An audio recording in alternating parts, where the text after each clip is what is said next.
হরি ওম।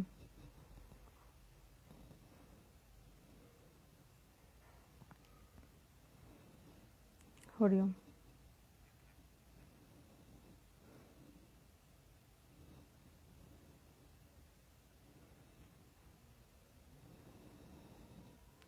আশা করি ঠিক আছে। হ্যাঁ, সাউন্ডটা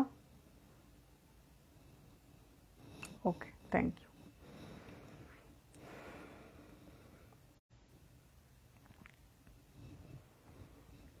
আজকে আমরা মায়ের কথা নিয়ে আলোচনা করব। হরি ওম।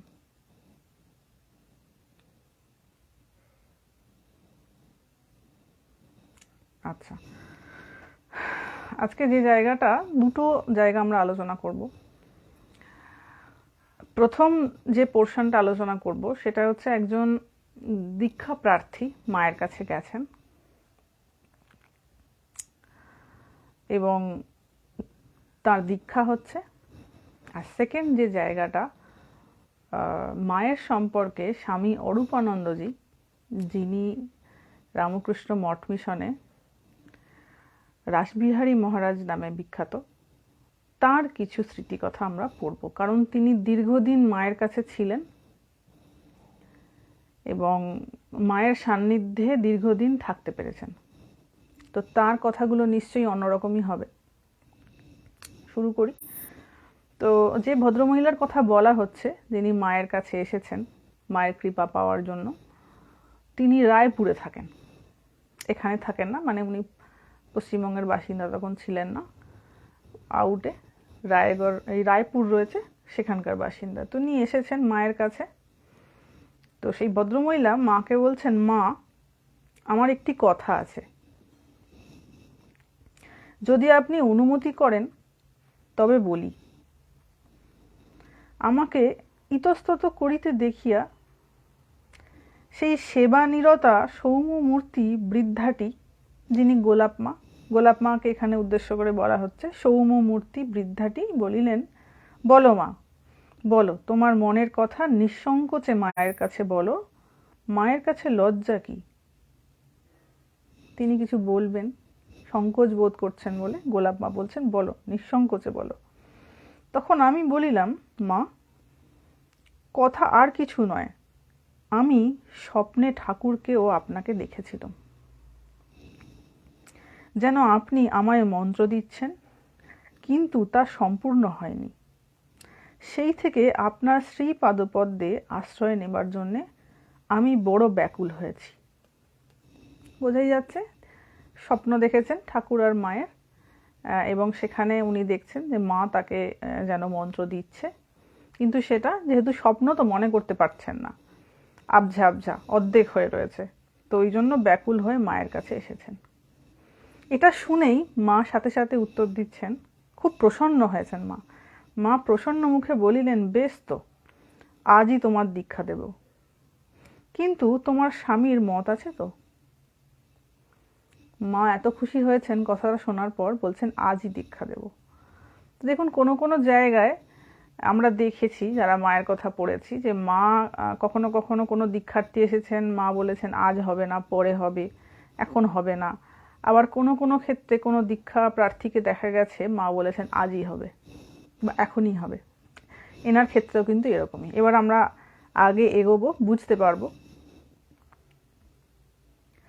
মা জিজ্ঞাসা করছেন, তোমার স্বামীর মত আছে তো?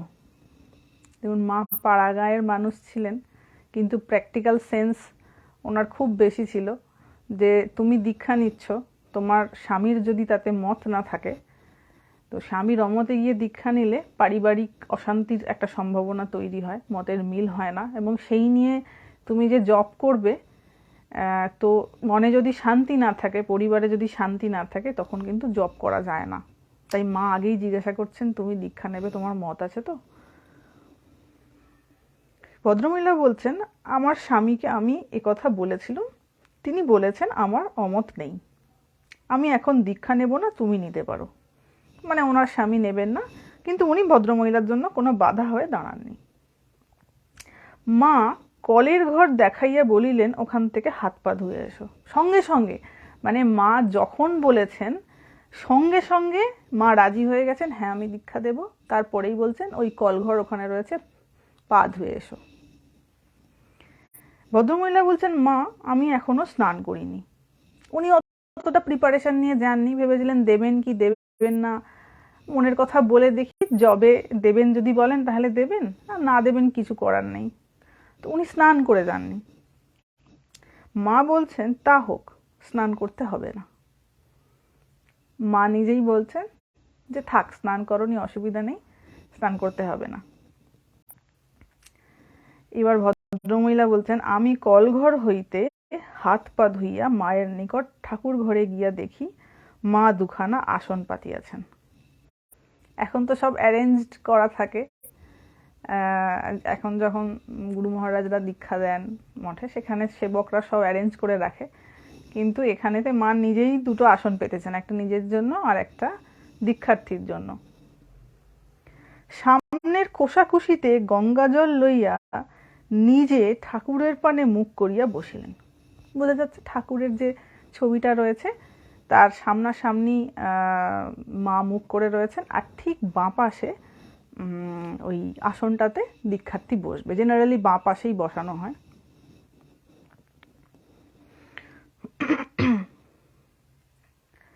তাহার বাম পাশের নিকট আসনে আমাকে বসিতে বলিলেন। কোষা হইতে গঙ্গাজল লইয়া মা আচমন করিলেন এবং আমায় সেই রূপ করাইলেন। পরে বলিলেন, এইবার দীক্ষার প্রসেস শুরু হচ্ছে। বলিলেন, কোন দেবতায় তোমার ভক্তি? জেনারেলি যারা দীক্ষা দেন, যদি কোনো বিশেষ অর্গানাইজেশনের না হয়ে থাকেন, তারা জিজ্ঞাসা করেন যে কোন রূপে তোমার ভক্তি, তুমি কোন দেবতায় তোমার আশ্বাস বেশি, বিশ্বাস বেশি, এরা জিজ্ঞাসা করেন। তো মাও এখানে জিজ্ঞাসা করেছেন। আমি বলিলে তিনি আমায় দীক্ষা দিয়া কিরূপে জপ করিব দেখাইয়া দিলেন। এই ভদ্রমহিলা একটু বলে নি, যিনি দীক্ষা নিতে এসেছেন, ইনি ভগবান সম্পর্কে বা এইরূপ কালচার সম্পর্কে একেবারেই কিছু জানেন না। উনি যখন ওনার মানে নিজের পরিচয় দিচ্ছেন, সেখানেতে বলেছেন যে আমি কিছুই জানি না, কিন্তু আমি স্বপ্নে মাকে দেখেছি, তাই আমি মাকে দর্শন করতে এসেছি, বা মায়ের কাছে দীক্ষা পাওয়ার জন্য এসেছি। তো মা দীক্ষা একটু, আমি কথাটা এই জন্য বলছি এই কথাগুলো, যে একটু মনের মধ্যে ভাবনা করা শুরু করে দিন, যেন আপনারা যেখানে যেখানে আছেন সেখানে আর নেই, আছেন ওই বাগবাজারে মায়ের বাড়িতে। দীক্ষাটা হচ্ছে মায়ের বাড়িতে। তো ম্যাক্সিমাম জন গেছেন মায়ের বাড়িতে, যারা যারা গেছেন জানেন ঘরগুলো কীরকম, মা কোন ঘরটায় থাকতেন জানেন। তো সেই ঘরটায় চলে যান, হ্যাঁ, মনে মনে, এবং যেন মনে এরমভাবে ভাবনা করা শুরু করুন যেন আপনার সামনেই ঘটনাটা ঘটছে। আগের দিনও আমি বলেছিলাম, এর নাম হচ্ছে লীলা অনুধ্যান করা।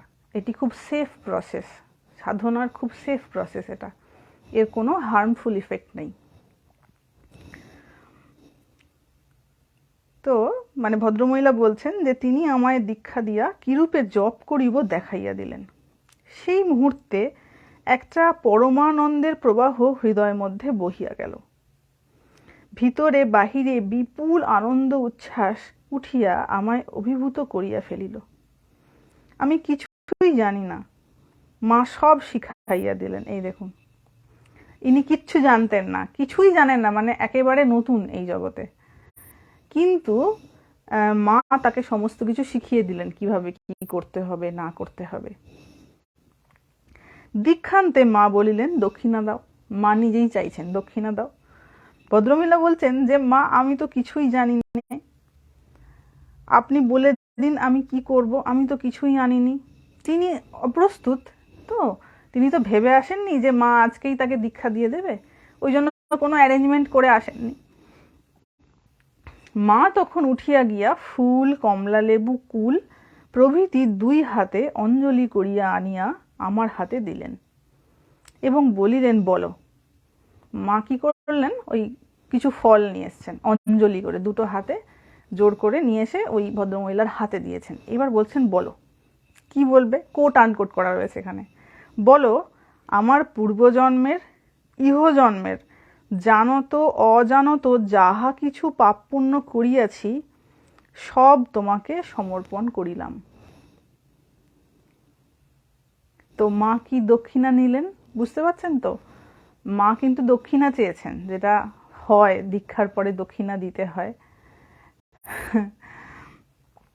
মা ওই ফলগুলো নিয়ে এসে তার হাতে দক্ষিণা স্বরূপ এইটা নিলেন যে তার যেন পূর্বজন্মের এবং ইহজন্মের জানত অজানত যাহা কিছু পাপ পুণ্য, কারণ পুণ্য থাকলে না পাপও থাকবে, পাপ থাকলে পুণ্য থাকবে, এরা সব পাশাপাশি থাকে, এরা কেউ কাউকে ছেড়ে যায় না। তো ওই জন্য মা বলছেন যে যদি তোমার পাপটাকে নিতে হয় তাহলে আমার তোমার পুণ্যটাকেও নিতে হবে। ওই জন্য মা বলছেন পাপ পুণ্য দুটোই আমাকে দাও, বলো আমি সব তোমাকে সমর্পণ করিলাম। আমিও তাই বলিলাম। মা হাত পাতিয়া সব গ্রহণ করিলেন। মানে ভদ্রমহিলা তার যা কিছু জেনে হোক না জেনে হোক যা কিছু পাপ পুণ্য করেছে সব মায়ের পায়ে সমর্পণ করিলেন। আর জেনারেলি এটা হয়ও, দীক্ষার মানেই এটা যে নিজের যা কিছু সমস্ত কিছু গুরুদেবের চরণে অর্পণ করা, এটাই প্রথা বরাবরের। এবং তার সাথে কিন্তু শুধুমাত্র পাপ পুণ্য বলে এখানে বলা হচ্ছে, মানে গুরুর চরণে কিন্তু নিজের অহংকারকেও অর্পণ করতে হয়। সব মানে কি? সব মানে সব কিছু। এবং সব থেকে বেশি যে জিনিসটা বাধা দেয়, আমাদের দুঃখ দেয়, সেটা হচ্ছে আমাদের অহংকার। তো ওইটাকে তো সর্বপ্রথমে অর্পণ করতে হবে। আর সেখান থেকেই যত পাপ পুণ্য, মা পাপ পুণ্যটা বললেন বটে, কিন্তু ওটার প্রধান কারণটাই হচ্ছে আমাদের অহংকার। তো আগে ওই অহংকারটা অর্পণ করলে বাকি সব কিছু আপনিই অর্পণ হয়ে যাবে। তো মা সব নিয়ে নিলেন তার। এইবার দেখুন, তারপরে মায়ের সঙ্গে তিনি প্রসাদ পেতে বসেছেন। দীক্ষার পর প্রসাদ পাওয়া হয়, এবং এখানেতে মা তাকে সাথে করেই নিয়ে বসেছে, যাতে দীক্ষার দিনটা তার অত্যন্ত মেমোরেবল হয়ে থাকে, সে যাতে কখনো না ভোলে। তো মা সাথে করে সেই ভদ্রমহিলাকে পাশে বসিয়েছেন, পাশে বসিয়ে খেতে বসেছেন। এইবার সেই ভদ্রমহিলার ইচ্ছা হচ্ছে যে মা তাকে যেন কিছুটা প্রসাদ দেন। মানে মা খাচ্ছেন, তো এটা অনেকেরই ইচ্ছা হতো যে মা খাচ্ছেন, তার পাত থেকে তুলে একটুখানি প্রসাদ যেন দেন। তো তিনি চুপ করে বসে আছেন ভদ্রমহিলা, মা বুঝতে পেরে গেছেন। তো মা তাকে একটুখানি প্রসাদ দিয়ে বলছেন যে বাবা তুমি খাও। মায়ের এই ডাকটা খুব সুন্দর ছিল, এই যে বলতেন বাবা তুমি খাও। এইবার কিছুক্ষণ পরে খাওয়া দাওয়া হয়ে গেছে। খাওয়া দাওয়া হয়ে যাওয়ার পর মা বলছেন, এই কনটেক্সটটা খুব ছোট, হ্যাঁ, বেশি ডেসক্রিপশন দেওয়া নেই, অল্প ডেসক্রিপশন দেওয়া রয়েছে। কিছুক্ষণ পরে মা বলছেন যে বাবা তোমার এই অল্প বয়স, যিনি এসেছেন তার বয়স অনেক ছোট, বলছেন তোমার এই অল্প বয়স, ছেলে মানুষ তুমি, তোমার এই সময় দীক্ষা নেবার ইচ্ছা কেন হলো? এইটা খুব বড় একটা প্রশ্ন। এইবার বুঝবেন যে মা কেন তাকে এত তাড়াতাড়ি কৃপা করেছে। প্রথমত তো স্বপ্নে দেখেছে, এটা সাধারণের হয় না, স্বপ্নে দিব্য দর্শন সাধারণের হয় না, তার কিছু আধার ভালো থাকতে হবে। এবং দেখছেন তো স্নান না করেও মা দীক্ষা দিয়ে দিচ্ছেন, মা বলছেন স্নানের দরকার নেই। তো এখান থেকে একটা জিনিস আমরা যেটা শিখতে পারি সেটা হচ্ছে আধার যদি ভালো থাকে, তার ভেতরে গ্রহণ করার ক্ষমতা যদি থাকে, তাহলে বিশেষ বিধি নিয়মের দরকার হয় না। এটা না হলেও চলে, ওটা না হলেও চলে, যদি সেই ব্যক্তির আধারটি ঠিক থাকে। তো মা প্রশ্ন করেছেন তোমার এই অল্প বয়সে দীক্ষা নেওয়ার ইচ্ছা কেন হলো? দেখুন সেই ভদ্রমহিলা কি বলছেন, এখানে আমরা কিছুটা তার প্রমাণ পাই। সেই ভদ্রমহিলা বলছেন যে কি জানি মা, সংসার আমার ভালো লাগে না, প্রাণ যেন সংসার চায় না,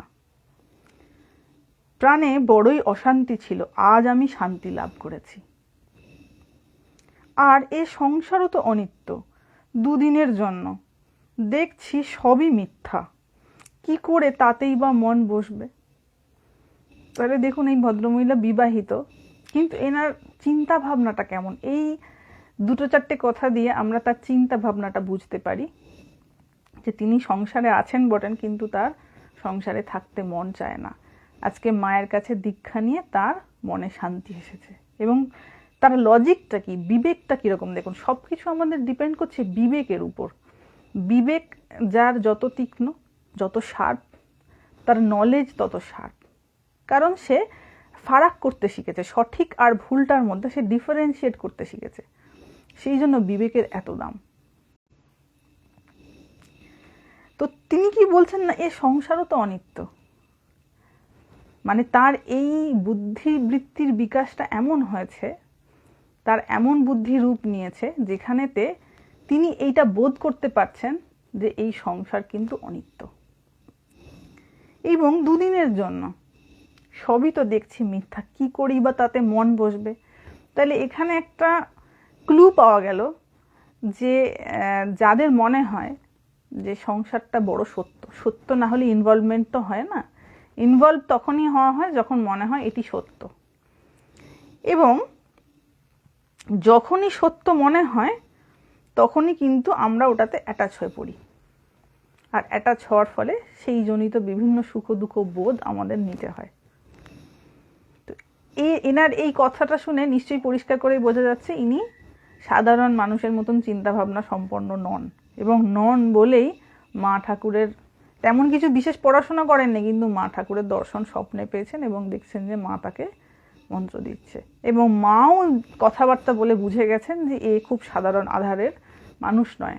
ওই জন্য তাকে তড়িঘড়ি, যেদিন দেখা হয়েছে কোনো অ্যারেঞ্জমেন্ট নেই, কিছু নেই, কিছুই আনেননি, না স্নান করে এসেছেন, মা সঙ্গে সঙ্গে তাকে ইমিডিয়েটলি দীক্ষা দিয়েছেন।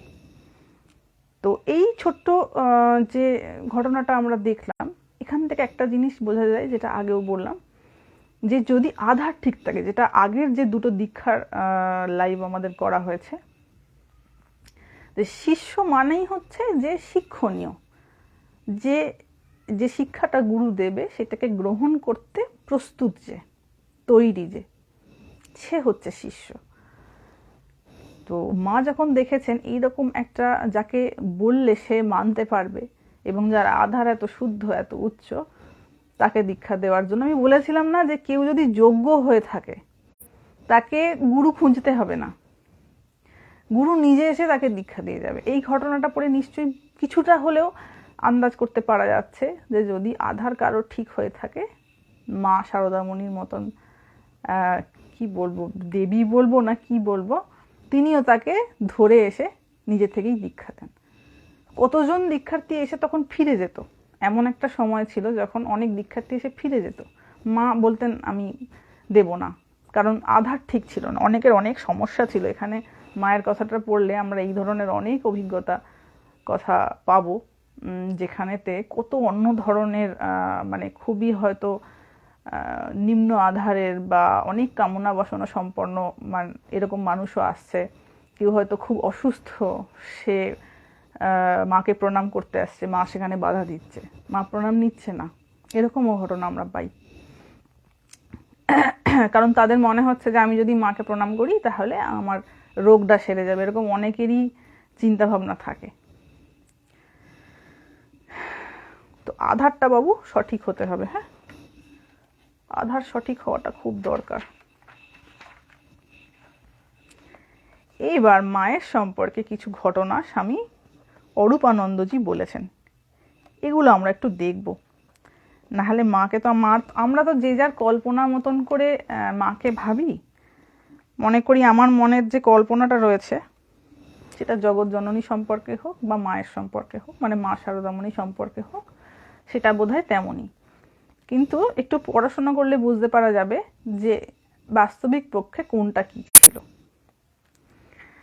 তো তিনি তখন ব্রহ্মচারী হয়ে রয়েছেন। স্বামী অরূপানন্দজি বলছেন, ছোটখাটো খুঁটিনাটি কাজেও মায়ের আচরণ আদর্শ স্থানীয় ছিল। খুব ছোট্ট ছোট্ট হয়তো কাজ করছেন, সেই কাজটাও মা খুব যত্ন সহকারে করতেন। এইটা একটা মায়ের থেকে খুব বড় টিচিংস আমরা পাই, যে তিনি যখন জয়রামবাটিতে আছেন তার ওই রকমভাবে কেউই নেই। কেউই নেই মানে হচ্ছে এক ভাইরা রয়েছেন, ভাইরা যে যার মতন করে নিজেদের ম্যাক্সিমাম স্বার্থবুদ্ধি নিয়ে চলছেন, কি পাওয়া যায়। মানে মা সম্পর্কে তাদের দিদি ছিলেন। এখন ব্লাড রিলেশন হয়ে গেলে না মানুষ কদর করতে পারে না, জানেন তো, এটা চিরকালেরই দেখা গেছে, এটা হিঁদুর ক্ষেত্রেও দেখা গেছে, আর এটা মায়ের যারা আত্মীয় স্বজন ছিলেন তাদের ক্ষেত্রেও দেখা গেছে।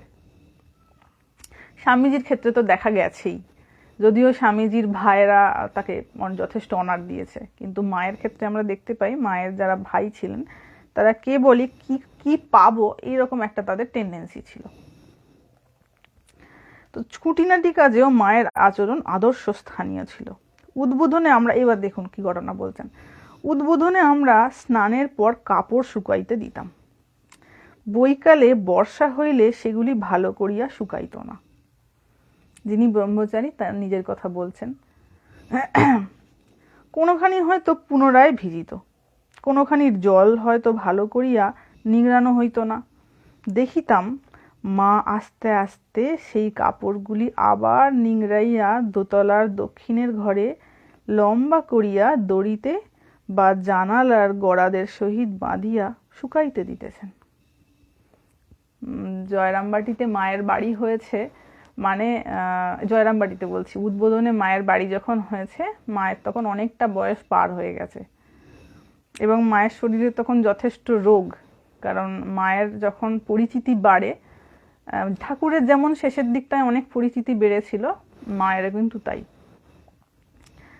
মা প্রায় 10-15 বছর মায়ের মানে যখন পরিচিতি হয়েছে তারপরে উনি 10-15 বছর শরীর ছিল ওনার।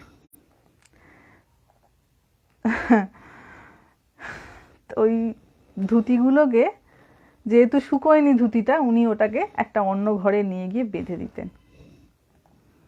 একদিন বৃষ্টির পরে তাহাকে, এবং কাউকে বলতেন না যে আমি করছি, কাউকে দেখিয়ে করতেন না, এমনি করতেন। ভালোবাসা কি আর দেখিয়ে হয়, সেটা এমনিই করে মানুষ। তো একদিন বৃষ্টির পরে তাকে ওইরূপ করিতে দেখিয়া আমি বললাম, মা, এত লোক রয়েছে, তুমি আবার কেন জল ঘাঁটছ? বৃষ্টিতে বারান্দা সব ভিজে গেছে, পায়ে বাত তোমার, আর কি লোক নেই? মা বলিলেন, না বাবা, এই যাচ্ছি, এই সামান্য একটু। মা বলছেন, এই একটুখানি, এই যাচ্ছি, চলে যাচ্ছি, হয়েই গেছে। স্বামীজি বলিতেন, ক্ষুদ্র ক্ষুদ্র ঘটনায় মানুষকে চিনতে হয়। আপনাদেরও এটা বলে রাখি, স্বামীজির টিচিং সেটা, যে কোনো মানুষকে যদি আপনাকে চিনতে হয় না, বিরাট কিছু সে করবে তারপর তাকে চিনতে হবে, এটার কিন্তু কোনো প্রয়োজন নেই। খুব ছোট্ট ছোট্ট কাজে তাকে অবজার্ভ করে দেখবেন সেই মানুষটা কেমন, বুঝতে পারা যাবে। আমরা যদি অন্ধ হই সেটা অন্য ব্যাপার, অন্ধ হলে তো কিছুই দেখা যাবে না, কিন্তু যদি অন্ধ না হই তাহলে তার মানে আমরা যদি অবজার্ভ করতে থাকি না সেই ব্যক্তিটাকে, ক্ষুদ্র ক্ষুদ্র ঘটনায় বুঝতে পারা যাবে। স্বামীজিও সেটাই বলছেন, ক্ষুদ্র ক্ষুদ্র ঘটনায় মানুষকে চিনতে পারা যায়।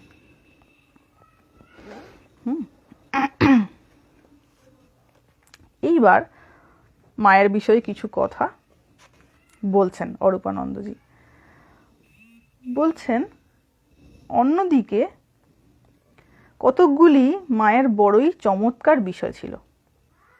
কি বিষয়? না কেহ নির্লজ্জ হইয়া নাচুক না কেন, মা সেই স্থান দিয়া চলিয়া যাইলেও তাহার দৃষ্টি আদৌ সেদিকে পড়িবে না। মা এতটাই উদাসীনবৎ থাকতেন।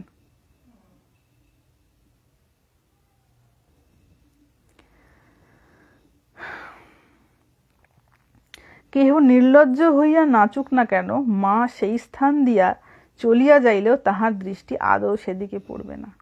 মা এমনই হয়।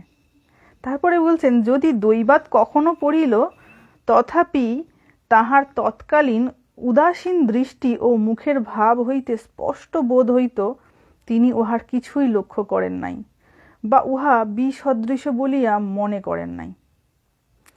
যেন বালিকার দৃষ্টি, ভালো মন্দের বোধ নাই। মায়ের যারা সঙ্গ করেছেন তারা এইটা বিশেষভাবে লক্ষ্য করেছেন যে যে জায়গাটাতে উদাসীন হতে হবে মা সেই জায়গাটায় ভীষণ উদাসীন, আর যে জায়গাটাতে ওনাকে মনোযোগ দিতে হবে সেই জায়গাটায় কিন্তু ভীষণ মনোযোগ। যখন আমার সন্তান, তার যখন ঠান্ডা হয়ে যায়, ঠান্ডা লেগে যাবে, তার যখন ধুতি শুকোয়নি, সেটাও খুবই সামান্য জিনিস, কিন্তু এমন কিছু যে বিরাট ব্যাপার তা নয়, কিন্তু সেই জায়গাতে মায়ের বিশেষ অ্যাটেনশন। মা কাউকে কিছু না বলে নিজেই চলে যাচ্ছেন পায়ের বাত নিয়ে, যাতে করে তার কোনো কষ্ট না হয়। আর যখন কেউ হয়তো কোনো ভুল কার্য করছে বা এমন একটা বিষয় করছে যেটা হয়তো বলতে গেলেও সে বুঝতে পারবে না, সেই জায়গায় মা ভীষণ উদাসীন, যেন দেখেও দেখেননি, এমন একটা তার বিশেষ গুণ ছিল। আমাদের কি হয়, আমরা কোনো একটা কিছু নেতিবাচক দেখলে সঙ্গে সঙ্গে সেটা নিয়ে রে রে রে রে করতে শুরু করে দিই, পাস করতে পারি না, উদাসীন হয়ে থাকতে পারি না। আর সেইটাই হচ্ছে আমাদের বিশেষ সমস্যা। যারা ভগবানকে চায় না, যারা তপস্যা করেন, তাদের আননেসেসারি জিনিসে টাইম ওয়েস্ট করার একদম সময় থাকে না। তাদের কাছে মনের শান্তিটা ভীষণ দামি। কারণ মনের শান্তি না থাকলে ভগবানের নাম স্মরণ করতে পারবে না। মনটা যদি বিক্ষিপ্ত হয়ে থাকে ছোট ছোট কারণে, তাহলে তো আমার মনে শান্তি থাকবে না। আর যদি মন বিক্ষিপ্ত হয়ে যায়, আমি ভগবানের চিন্তা করব কখন? ওইটা তো আমার প্রাইম ইম্পর্টেন্ট ফ্যাক্টর। আমি কোনো জিনিসের প্রতিবাদ করে কি জিনিসটাকে সংশোধন করে ফেলতে পারবো না তো। আমার বৃথা সময় নষ্ট, আমার বৃথা এনার্জি নষ্ট, আর মনটা এমন বিক্ষিপ্ত হয়ে যাবে আর কিচ্ছু ভালো লাগবে না। এবং ক্রোধ, জানেন তো, ক্রোধকে বাড়িয়ে দেয় যত। এটা হচ্ছে ওই জিওমেট্রিক্যাল হারে, মানে 2 × 2 4, 4 × 4 16 এরকম। তো ক্রোধ হলে কি হয়, সেটা অত্যন্ত দ্রুত গতিতে আগুন যেমন ছড়িয়ে পড়ে, ক্রোধও সেরকম আগুনের মতন ছড়িয়ে পড়ে। তো মায়ের এই জায়গাটায় ভীষণ নিয়ন্ত্রণ ছিল। বুঝতেই পারছেন আমরা যে জায়গাটা পড়ছি, মায়ের দিকে দৃষ্টিই ছিল না, দেখতোই না ওই জিনিস। তারপরে বলছেন, লোককে বিশেষ লক্ষ্য করিয়া তাহার দোষগুণ দেখার অভ্যাস মায়ের কখনোই ছিল না। কাউকে কোনো বিশেষ ব্যক্তি তিনি এই ভুল ত্রুটি করছেন, এই দিকে দোষ গুণ দেখার অভ্যাস মায়ের কখনোই ছিল না। একবার চাহিয়া দেখিলেন, এই মাত্র একবার চেয়ে দেখলেন, এই পর্যন্ত। দৃষ্টিমাত্র লোকের অন্তর বাহির জানিবার শক্তি তাহার ছিল। অন্যায় করিয়াও তাহার কাছে নিঃসংকোচে দাঁড়াইতাম। এই অরূপানন্দজি বলছেন, যদি কোনো ভুলও করে ফেলতাম, নিঃসংকোচে মায়ের কাছে গিয়ে দাঁড়াতাম। জানিতাম যে তাহার দৃষ্টি ওই দিকে পড়িবে না, অথবা যতক্ষণ না বলিব তিনি জানিতে পারিবেন না। আর বলিলে তো ক্ষমা আছেই। যদি তিনি জানতেও পারতেন, বা যদি আমি বলেও ফেলতাম যে মা আমি এই অন্যায় করে ফেলেছি, ক্ষমা তো আছেই, ওটা তো নিশ্চিত ক্ষমা আছে। এবং আমরা বিভিন্ন ঘটনায় দেখি, কোনো ব্রহ্মচারী, মানে যখন সাধু অর্গানাইজেশন শুরু হয়েছে, স্বামীজি শুরু করে দিয়ে গেছেন, অনেক সাধু সন্ন্যাসীকে নিয়ে কাজ করতে হতো। তো মতের মিল না হওয়ায় এক একজনের এক এক রকম ভাব অনেক সময় ব্যালেন্স করতে মুশকিল হয়ে যেত। তো একদিন আমরা সবাই জানি এই ঘটনাটা, একটা কি ভুল করে ফেলেছেন একজন ব্রহ্মচারী। এবার তিনি ভেবেছেন আজ আমি নিঘাত, আমাকে মঠ থেকে বাইরে বের করে দেবে। এবার তিনি কি করেছেন, হাঁটা লাগিয়েছেন জয়রামবাটির পথে।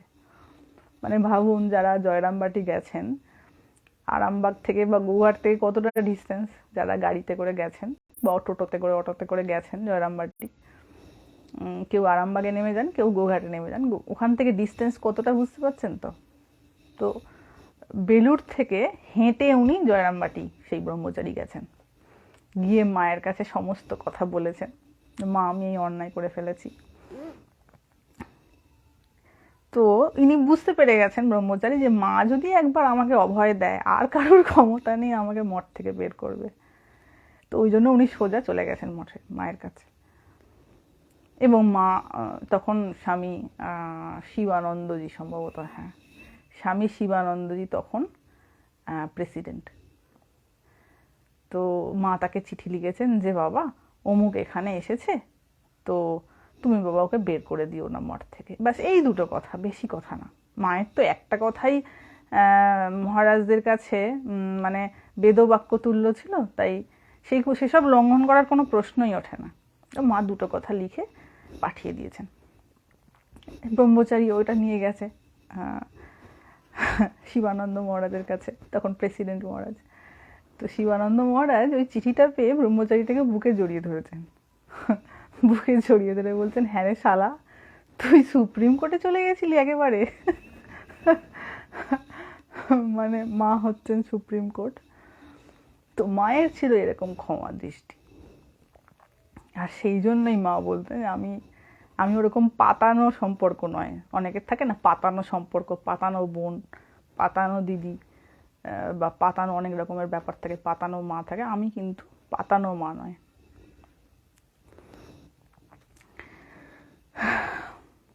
তো বলিলে ক্ষমা আছেই, যিনি যত বেশি শক্তি হজম করিতে পারেন তিনি তত অধিক শক্তিমান। এটি কিন্তু একটি রুল, যে যিনি যত অধিক শক্তি হজম করিতে পারেন তিনি তত অধিক শক্তিমান। এটি একটি ট্রুথ। এবং আমি আগের লাইভটাতে বলছিলাম, যারা প্রতি পদে পদে রেগে যায় বা যাদের খুব সহজে আবেগের বহিঃপ্রকাশ হয়, তাদের কিন্তু স্বল্প আধার সম্পন্ন। রাগ ভীষণ ক্ষতিকর ব্যাপার। যে যত কম ক্রুদ্ধ হয় না, তার আধার তত ভালো। ক্রোধ খুব খারাপ জিনিস, ভীষণ খারাপ জিনিস। এবং যে যত শক্তিমান সে সহজে তার শক্তির প্রয়োগ করে না। শক্তি যাদের কম থাকে, দুর্বল মানুষ অধিক ক্রোধ করে, জানেন তো? যাদের অত্যন্ত ক্রোধ তার অ্যাকচুয়ালি ভিতরে ভিতরে ভীষণ দুর্বল। ক্রাইসিস এলে না, যখন অরিজিনালি ক্রাইসিস আসবে জীবনে, সব থেকে আগে ভাঙবে তারা, যারা ক্রোধ করে। এবং নিজেকে সামলাতে পারবে না। কারণ হয় কি, আমরা ক্রোধ কখন করি? যখন ধরুন আমার অপছন্দের কোনো একটা বিষয় আমার সামনে প্রতিভাত হয়েছে এবং আমার বোধ হচ্ছে যে আমি বোধহয় হেরে গেলাম, নিজের কাছে নিজেকে হেরো মনে হচ্ছে, কোথাও একটা পরাজিত মনে হচ্ছে, আর তখনই আসে ক্রোধ। তো এই ক্রোধ যখন এলো, মানে আমি খুব সহজে নিজের কাছে পরাজিত হয়ে যাচ্ছি। বাইরে থেকে যে কোনো প্রভাব, যে কোনো ওয়েভ আমার কাছে আসবে, সেটার উপর কোনো কন্ট্রোল নাই। কিন্তু আমি কিভাবে প্রতিক্রিয়া করব সেটা আমার হাতে আছে। তো কোনো একটা কিছু যখন, কোনো একটা প্রভাব এলো, কোনো একটা থট ওয়েভ এলো, কিছু একটা কেউ বললো, একটা ঘটনা ঘটলো, আমার মনে হলো আমি বোধহয় হেরে যাচ্ছি। তো নিজেকে এই পরাজিত অনেকাংশে দেখতে না পেরে মানুষ ক্রুদ্ধ হয়ে যায়, বেশিরভাগ ক্ষেত্রে, সব ক্ষেত্রে বলবো না, বেশিরভাগ ক্ষেত্রে। এই জন্য দেখবেন যখন দুজনের মধ্যে ঝগড়া হয়, ওকে একটা কথা বললো, ওকে দুটো কথা বলবে, ও দুটো কথা বললে ওকে চারটে বলবে, ও চারটে বললে ও ছটা বলবে। কেন না? কেউ হারতে চাইছে না, কেউ পরাজিত হতে চাইছে না। আর যার যত বেশি এই ব্যাপার, তার তত ওই ব্যাপারে জেদ বেশি হবে, তত বেশি ঝগড়া বাড়বে, তত বেশি অশান্তি বাড়বে। তো ওভারঅল দেখা যাবে লাভের লাভ কিছুই নেই। ওই জন্য অধ্যাত্ম পথে যে ব্যক্তি এগোচ্ছে না, তার উন্নতির এইটা একটা খুব বড় লক্ষণ, যে ষড়রিপুর প্রভাব, বিশেষত ক্রোধ, কাম, লোভ, সবগুলোই, কোনো একটা না, সবগুলোই কিন্তু তার কমতে শুরু করবে। আর এটাই এখানে বলছেন, যিনি যত বেশি শক্তি হজম করতে পারেন তিনি তত অধিক শক্তিমান। এবং আমরা দেখতে পাই যখন অভিমন্যুর ছেলে পরীক্ষিত যখন গর্ভে আছে, পরীক্ষিতকে হত্যা করার জন্য অশ্বত্থামা ব্রহ্মাস্ত্র ছেড়ে দিয়েছে। ব্রহ্মাস্ত্র ছেড়ে দিয়েছে মানে ব্রহ্মাস্ত্র মানে সে তো আঘাত করবেই। এবার অর্জুনও ব্রহ্মাস্ত্র ছেড়ে দিয়েছে। ভগবান কৃষ্ণ যখন নিবারণ করার কথা বলছে না, যে এটাতে সংসার কিন্তু ধ্বংস হয়ে যাবে, সৃষ্টি সমস্ত ধ্বংস হয়ে যাবে, দুজনেই ব্রহ্মাস্ত্র ছেড়ে দিয়েছে। তো যখন কন্ট্রোল করার কথা বলছেন শ্রীকৃষ্ণ, অশ্বত্থামা বলছে আমি ব্রহ্মাস্ত্র চালাতে তো পারি কিন্তু নিয়ন্ত্রণ করতে পারি না। মানে যেটা ছুঁড়ে দিয়েছে ব্রহ্মাস্ত্র, যে ব্রহ্মাস্ত্র ছেড়ে দিয়েছে সেই ব্রহ্মাস্ত্র আমি আর নিয়ন্ত্রণ করতে পারি না। কিন্তু অর্জুনকে যখন বললেন যে তুমি তোমার ব্রহ্মাস্ত্র ফিরিয়ে আনো, অর্জুন কিন্তু এটা পারত। তো অর্জুন তার সেই বিদ্যা জানা ছিল, সে তার নিজের ব্রহ্মাস্ত্র ফিরিয়ে নিল। কিন্তু অশ্বত্থামা নিজের ব্রহ্মাস্ত্র ফেরাতে পারেনি, সেটা ভগবান শ্রীকৃষ্ণকেই রক্ষা করতে হয়েছিল পরীক্ষিতকে ওই ব্রহ্মাস্ত্র থেকে। তো সেই বলছি, আধার কম হলে নিজের শক্তি ধারণ করার ক্ষমতা তত কম হয়। মায়ের ক্ষেত্রেও এটা বলছেন। আর দেখবেন ওই হুট করে প্রতিক্রিয়া করা, হুট করে রেগে যাওয়া, হুট করে ক্রোধিত হয়ে যাওয়া, হুট করে কোনো বিষয়েতে লালসা কাজ করা, যে কোনো সাডেন যে ইমোশনাল এক্সপ্রেশন, এগুলো সাধন ভজন করতে করতে মানুষের ঠিক হয়ে যায়। নিবেদিতা ঠিকই লিখিয়াছিলেন, স্ত্রী ভক্তেরা মায়ের কাছে বসিয়া যখন কথাবার্তা বলিতেন, তাহারা কিছুতেই মনে করিতে পারিতেন না যে ঠাকুরের সঙ্গে মায়ের সম্বন্ধ বা তাহার উপর মানে ঠাকুরের উপর মায়ের দাবি অন্যান্যদের চেয়ে বেশি ছিল। মনে হইত যেন তিনি তাহাদের মতোই ঠাকুরের আশ্রিত ও কৃপা প্রার্থীদের একজন। ভাবা যায় কতটা নিরহংকার হলে এইরকম একটা অবস্থায় কেউ উঠতে পারে। মানে শ্রীরামকৃষ্ণ তার সম্বন্ধের দিক থেকে তার স্বামী ছিলেন, কিন্তু উনি যখন অন্যান্য স্ত্রী ভক্তদের সঙ্গে বসে কথাবার্তা বলতেন, গল্প করতেন, মনে হতো ঠিক অন্যান্যরা যেমন ঠাকুরের কৃপা প্রার্থী, ওনারও হাবভাবটা ঠিক তেমনই ছিল। উনিও এটাই যেন তার হাবে ভাবে বোঝাতে চাইছেন যে উনিও আশ্রিত অন্যান্যদের মতো। আমি যে বিশেষ কেউ বা ঠাকুর আমার স্বামী ছিলেন তাই তার উপর আমার বিশেষ অধিকার ছিল, বা আমি তার যতটা জানি অন্য কেউ কিছুই জানে না বা বোঝে না, এই রূপ ভাব কিন্তু তার ছিল না। এটাই তো মহাপুরুষ হওয়ার লক্ষণ। আমার কি একটা হলো সেই নিয়ে 10 বার ফাটানো, এ তো অতি সামান্য মনোভাব, মানে অতি তুচ্ছ অহংকারের লক্ষণ। মানে ধরুন কারোর অনেক আছে কিন্তু সে বলে না, তাহলে বুঝতে পারছেন তার ভেতরটা কেমন। সেটাই তো ঠিক ঠিক নিরহংকারিতার পরিচয়। আমি কিছু একটা জানি, যতক্ষণ না, আমি যে বলেছিলাম না, যতক্ষণ না 10টা লোক আমাকে সার্টিফিকেট দিচ্ছে, আমার ততক্ষণে শান্তি হয় না।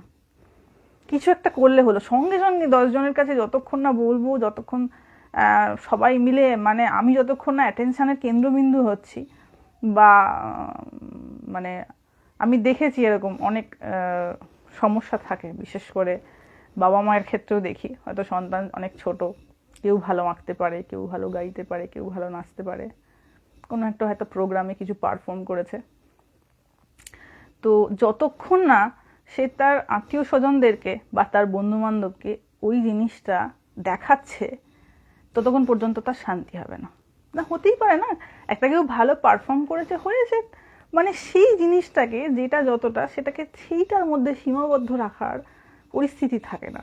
সেটাকে যতক্ষণ না ছড়িয়ে ছিটিয়ে চারিদিকে মাখামাখি করে একটা মানে, এবার ধরুন 10 জন দেখছেন, 10 জন তো শুভাকাঙ্ক্ষী নাও হতে পারে, তার মধ্যে হয়তো 8 জন শুভাকাঙ্ক্ষী, 2 জন হয়তো একটু দেশ বেড়ে গেল, ফট করে দিল একটা উল্টো কমেন্ট করে, এইখানটা না ঠিক হচ্ছিল না, হয়ে গেল এবার মটকা গরম, মাথা খারাপ হয়ে গেল না, বললো কি করে, সবাই বলছে ভালো, এরকম লাগলো, তার মানে এবার থেকে আমার থেকে রিজেক্টের খাতায়। দরকারই কি আছে বাবা, যেটুকুন যতটুকু করার ততটুকুনের মধ্যে করলেই ভালো হয় নাকি? তো আমরা এটা করতে পারি না। আমি মানে নিশ্চিত রূপে বলবো এই জিনিসটা একটু দয়া করে অভ্যাস করুন। কারণ বাচ্চাটাও না, যে বাচ্চাটা রয়েছে, আমরা তো বড় হয়েছি, বাচ্চাটা যদি এইটা বুঝতে পেরে যায় যে আমি এই কাজটা করলে আমি সবার অ্যাটেনশানের বস্তু হতে পারি, তাকে অ্যাটেনশান সিকার বানিয়ে লাভ নেই। তার ট্যালেন্টটাকে পলিশ করতে হবে আমাদের, তাকে অ্যাটেনশান সিকার বানিয়ে লাভ নেই। সে তাহলে কাঙাল হয়ে যাবে অ্যাটেনশানের। সে না এইটা পেতে পেতে তার সংস্কারটা যখন এরকম তৈরি হয়ে যাবে, তখন সে নাম আর যশ এই জিনিসটার পিছনে দৌড়তে থাকবে। ওটার কোনো দরকারই নেই। যেখানে যেটা আছে, কারোর যদি কোনো ট্যালেন্ট থেকে থাকে, মানুষ সেটাকে আটকাতে পারবে? এই যে মা সারদামণি, আপনারা ভাবুন, খুব ভালো করে এটা পরিষ্কার করে ভাবুন, মা একটা জয়রামবাটিতে একটা গ্রামে মায়ের জন্ম হয়েছে, তো ঠাকুরের কামারপুকুরের একটা গ্রামে জন্ম হয়েছে। তো আজকে কেন আমরা তাদের কথা পড়ছি? তাদের তো শরীর চলে গেছে বহু আগে। তারা কোথায় গিয়ে কতজনের কাছে বলেছেন যে আমি না এটা জানি, জানো তো? কোথায়? কোনো দরকার নেই। যেটা যার আছে সেটা তার আছেই, এবং এইটুকুন নিয়ে সন্তুষ্ট থাকতে পারলে জীবনের একটা অন্য আলোময় দিক খুঁজে পাওয়া যাবে। আমরা তো অন্ধকারে বাঁচি, আমরা আলোতে বাঁচি না, তো আমরা তো অন্ধকারে বেঁচে আছি, আমাদের নিজেদের কল্পনায় বেঁচে আছি। কিন্তু একটা সময় এই কল্পনা ভাঙবে, এবং বাস্তব যখন তার বিভীষিকাময় রূপ নিয়ে এসে দাঁড়াবে, তখন আর কোথাও যাওয়ার আর সময় থাকে না। তখন মানে আমি যে নতুনভাবে কিছু ভাববো, তখন আর সেটার সময় থাকে না। তাই বলবো যে মানে যেন এই ব্যাপারটাকে একটুখানি খেয়াল করা হয়। মা কিন্তু এই শিক্ষাগুলো খুব দিচ্ছেন।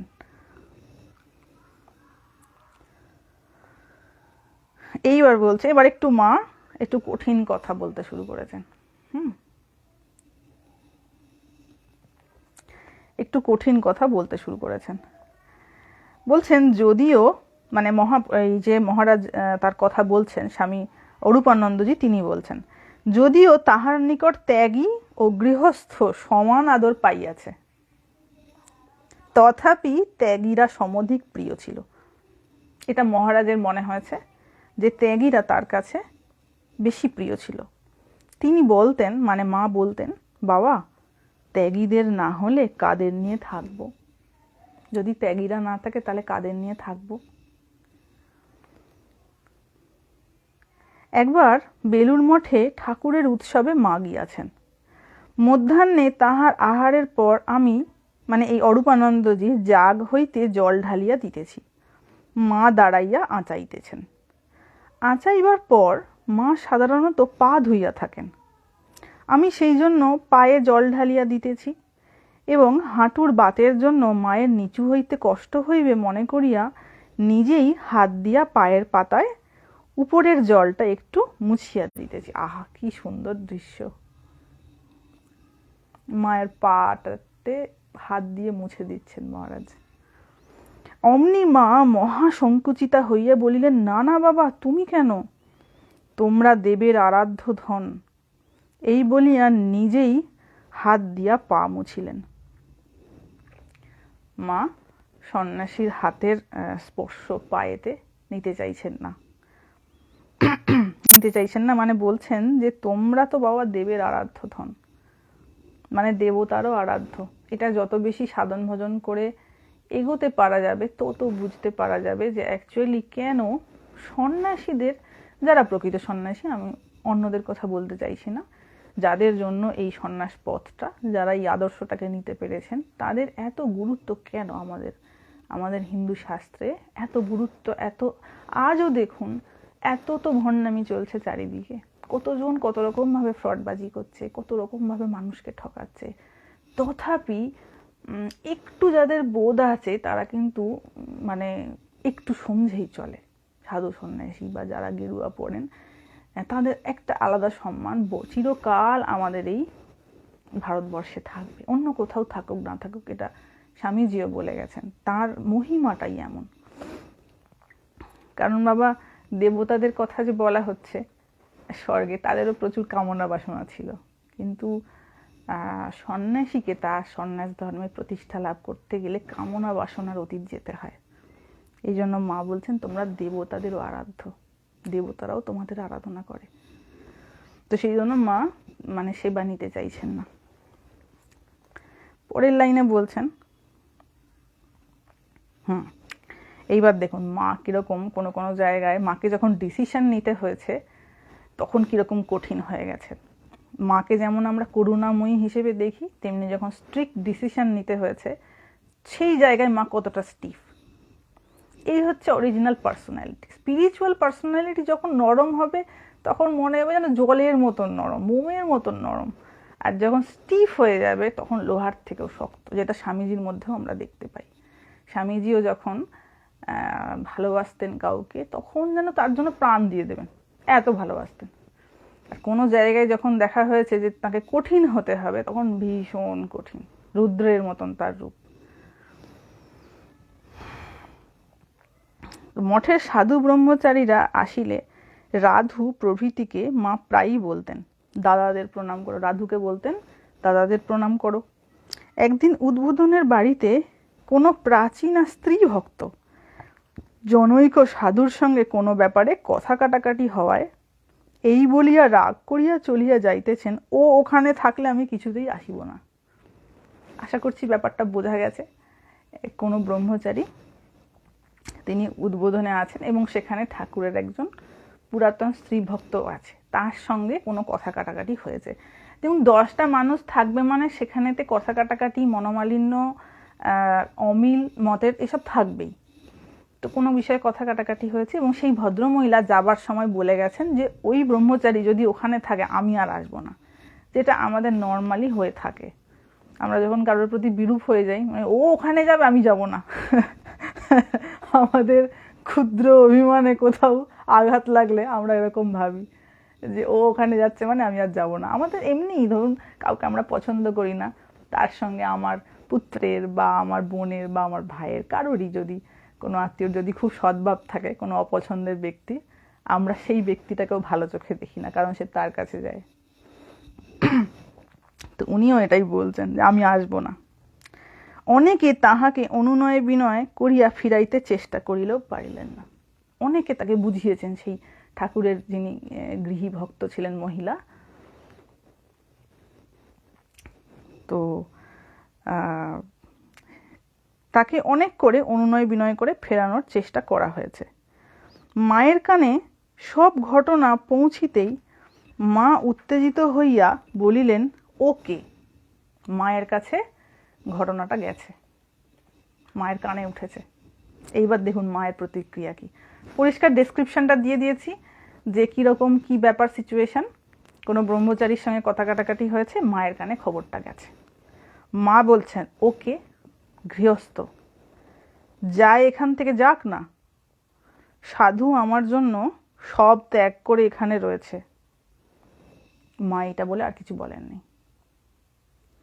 তাহলে মায়ের কথা বুঝতে পারছেন, মা যখন ত্যাগ করে দেবেন কাউকে, সে কে কত প্রিয় আর কে কত রোজ আসে আর কে কত আমার সেবা করে, দ্যাট ডাজন্ট ম্যাটার। যে ত্যাগী যখন দেখবেন যে আইডিয়ালের সঙ্গে ম্যাচ করছে না এবং সে কোনোভাবেই এইটার সঙ্গে অ্যাডজাস্ট করতে পারছে না, তখন ত্যাগ মানে তাকে এমনি সহজ ত্যাগ। যারা ত্যাগী হয় তাদের ত্যাগটা খুব সহজ ত্যাগ, তারা সহজে ছেড়ে ফেলে দিতে পারে, মানে ঝেড়ে ফেলে দিতে পারে, ছেড়ে দিতে পারে। তো মা এইরূপ স্ট্রিক্ট কথা বলছেন যে ও যদি যেতে চায় ও যাক, ওকে ডাকতে হবে না, কিন্তু সাধু আমার জন্য সব ত্যাগ করে এখানে রয়েছে।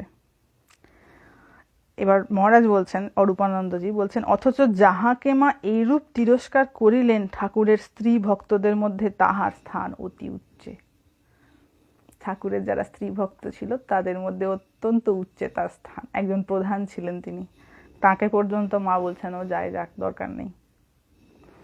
তাহলে বুঝতে পারছেন যেখানে করুণা করার সেখানে উনি করুণায় বিগলিত, যেখানে তো ওনাকে শক্ত হাতে হাল ধরতে হবে, শক্ত ডিসিশন নিতে হবে, সেখানে একবারও ফিরে তাকাবেন না কে কি মনে করলো এবং কি কি না মনে করলো।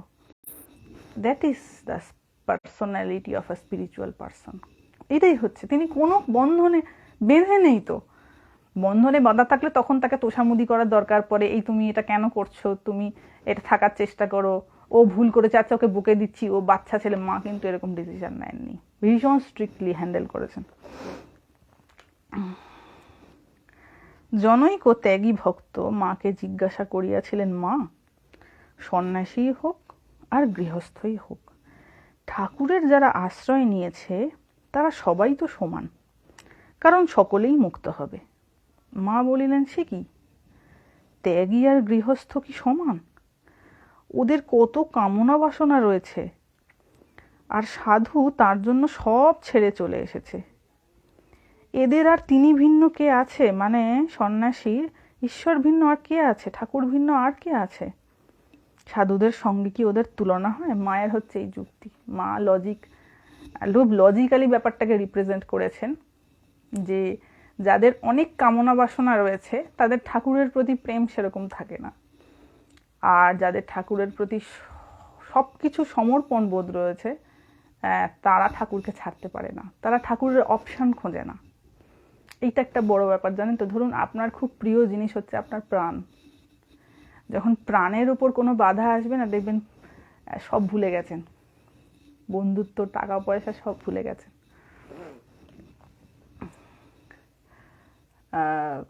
মানে এই ব্যাপারটা এমন একটা জিনিস যে যদি কোনো জায়গায় বা কোনো বস্তুতে বা কোনো ব্যক্তিতে আমার সর্বোচ্চ প্রেম হয়, সর্বোচ্চ সমর্পণ হয়, তখন কিন্তু আমরা তার অল্টারনেটিভ খুঁজি না, যদি সত্যি হয়ে থাকে। যদি সত্যি না হয়ে থাকে, সেটা শুধু আমি বলার জন্য বলছি, তাহলে আমি তার অল্টারনেটিভ খুঁজবো। কারণ আমি সেখানে কমপ্লিট স্যাটিসফ্যাকশন পাচ্ছি না, কমপ্লিট হ্যাপিনেস পাচ্ছি না। তখন বিভিন্ন জিনিসের এক্সকিউজ দেওয়া, বিভিন্ন জিনিসের আমি তো এখানে হচ্ছি, এটা হচ্ছে না, আমি কি করব, যখন আপনি কোনো জিনিসকে আন্তরিকভাবে চাইবেন না, কেউ যদি বলে তোমার প্রাণটা দেবে, আপনি দেবেন তাকে? আপনি কি দেবেন? যদি কেউ চায় যে আমি তোমার প্রাণটা চাই, দেবেন না। এবং সেই প্রাণটাকে রক্ষা করার জন্য যদি সবার সঙ্গে সম্পর্ক ত্যাগ করতে হয়, আপনি তাতেও রাজি। কারণ প্রাণ ছাড়া তো নিজের অস্তিত্বই নাই। তো ওইটাকে বাঁচানোর জন্য সবার প্রচেষ্টা থাকে। দেখবেন যখন প্রাণের ওপর কোনো প্রাণঘাতী কোনো ঘটনার হয়তো সম্মুখীন হওয়া হলো, তখন সবার যে যার দিক বিদিক শূন্য হয়ে যে যার পালাতে শুরু করে দেয়। কারণ প্রাণ অত্যন্ত প্রিয়। তো আমার যদি কোনো প্রিয় ব্যক্তি থেকে থাকে, সত্যি যদি আমার প্রিয় হয়ে থাকে, আমি কিন্তু সেইটার কোনো অল্টারনেটিভ খুঁজবো না। আমি ওইটা নিয়েই থাকবো, তাতে যতদিন বাঁচি বাঁচবো, ততদিন না বাঁচি না বাঁচবো। একদিন তো এমনিই মরবো। এমন তো নয় যে হ্যাঁ আমি অল্টারনেটিভ খুঁজে নিলে আমি অমর হয়ে যাব, এমন তো নয়। তাই এটাই হচ্ছে তার প্রুফ যে আমি কি চাই। তো মা এখানে বলছেন যে গৃহস্থ জীবনযাপন করছে, সে কিন্তু ঠাকুরকে সর্বস্ব সমর্পণ করতে পারেনি বলেই তার অমন জীবনটা সে কন্টিনিউ করতে পারছে। যদি পারতো তাহলে ওইটা আর কন্টিনিউ হতে পারতো না, এতটুকুন হলেও থেকে যায়। কিন্তু যে তার জন্য সর্বস্ব ত্যাগ করে এসেছে, তাদের সঙ্গে কি ওদের তুলনা হয়? মা বলছেন এটাই। তো ওই জন্য মায়ের কিন্তু বিশেষ প্রেমপূর্ণ দৃষ্টি ছিল।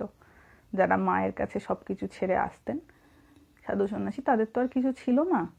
তাদেরকে ওই হয়তো তখনকার দিনে অত সুযোগ সুবিধাও ছিল না। অনেক ক্ষেত্রেই সাধু সন্ন্যাসীকে ভিক্ষা করে খেতে হতো। এখনো অনেক সাধু সন্ন্যাসীরা ভিক্ষা করে খান। যদি কেউ ঋষিকেশে আসেন দেখতে পাবেন। এমনি পশ্চিমবঙ্গে অনেক আশ্রম আছে, সেই সমস্ত আশ্রমে বিভিন্ন তাদের ফান্ডসে সেগুলো মানে সুযোগ সুবিধা পাওয়া হয়। কিন্তু এখানেতে যারা আসবেন, উত্তরাখণ্ডে একটু এতে যখন এই গঙ্গার পাড়টা একটু ঘুরবেন, বিশেষ করে রামঝোলাটা ক্রস করে, রামঝোলা দিয়ে ক্রস করে গঙ্গাটা ওই দিকে যখন যাবেন, গঙ্গার ওদিকে, তো ওখানে দেখবেন ছোট ছোট সব কুঠিয়া, মানে সাধু সন্ন্যাসীদের নির্বিঘ্নে সাধন ভোজন করার জন্য কুঠিয়া বানানো রয়েছে। এবং সেখানেতে অনেক ছোট ছোট ছোট ছোট জায়গা, একটা হয়তো বিছানা রাখা রয়েছে, সেখানে হয়তো সাধুটি শয়ন করেন। এবং তারা কি খাবেন, এখানেতে স্বর্গাশ্রম ট্রাস্ট রয়েছে। স্বর্গাশ্রম অ্যাকচুয়ালি অর্গানাইজেশনটার নাম হচ্ছে স্বর্গাশ্রম। সেই স্বর্গাশ্রমের ট্রাস্ট রয়েছে। সেই ট্রাস্টটা মিলিতভাবে ওই সাধুদের খাবার ব্যবস্থা করে থাকে। সেখানেতে ভিক্ষা দেওয়া হয় সাধুদের, যে কোনো সাধু সেখানে গিয়ে ভিক্ষা পেতে পারে। কারণ হচ্ছে কি, তাদের তো অমন কোনো ব্যাপার থাকে না, যেহেতু আর্নিং সোর্স থাকে না, সেহেতু ওই ভিক্ষাবৃত্তির উপর নির্ভর করে জীবনযাপন করতে হয়। এবং ওই ভগবানের নাম করেন, আর ভগবানের কৃপায় দুটো ভিক্ষা যেখানে পান সেটা খেয়ে নেন, আর তারপরে সারাদিন সব জপ তপ করেন। যারা যদি কেউ কখনো আসেন দেখতে পাবেন ছোট ছোট কুঠিয়া রাখা রয়েছে গঙ্গার পাড়ে। সব ওই সমস্ত সাধুরাই। হয়তো কুঠিয়াতে অনেক সময় থেকে বোর লাগছে, বা একটু মনে হচ্ছে বাইরে, কারণ পাশেই গঙ্গা, জাস্ট পাশেই গঙ্গা। তো সেখানে গিয়ে অনেকে জপ ধ্যান করেন একটু, যেখানেতে লোকজন কম। কারণ এখন তো এটা ট্যুরিস্ট স্পট হয়ে গেছে। ট্যুরিস্ট স্পট হয়ে যাওয়ার জন্য প্রকৃত যারা তীর্থস্থানে আসার উপযুক্ত এমন মানুষ খুব কমই থাকে। ম্যাক্সিমামই হচ্ছে ভোগী মানুষ। এবং খুব যারা ভোগী মানুষ যেখানে যাবে সেখানে হই হল্লাটা বেশি করবে। হই হল্লা, চিৎকার চেঁচামেচি, যেটা মানে রাক্ষসরা করতে ভালোবাসতো। দেখবেন যখন টিভিতে কোনো সিরিয়াল দেখানো হয়, দেখাবে যখন রাক্ষসরা কোথাও যাচ্ছে, প্রচুর চিৎকার করতে করতে যাচ্ছে, লাপাতে লাপাতে লাপাতে লাপাতে চিৎকার করতে করতে যাচ্ছে। তো এইরকম প্রবৃত্তি যাদের থাকে, দেখবেন মিল খুঁজে পাওয়া যাবে। মানে ওরা শান্ত হয়ে কোনো জিনিস উপভোগ করতে পারে না, দুমদাম দুমদাম চিৎকার করতে শুরু করে দেবে। মানে ওই চিৎকারটা করে তাদের একটা অদ্ভুত পাশবিক একটা আনন্দ হয়।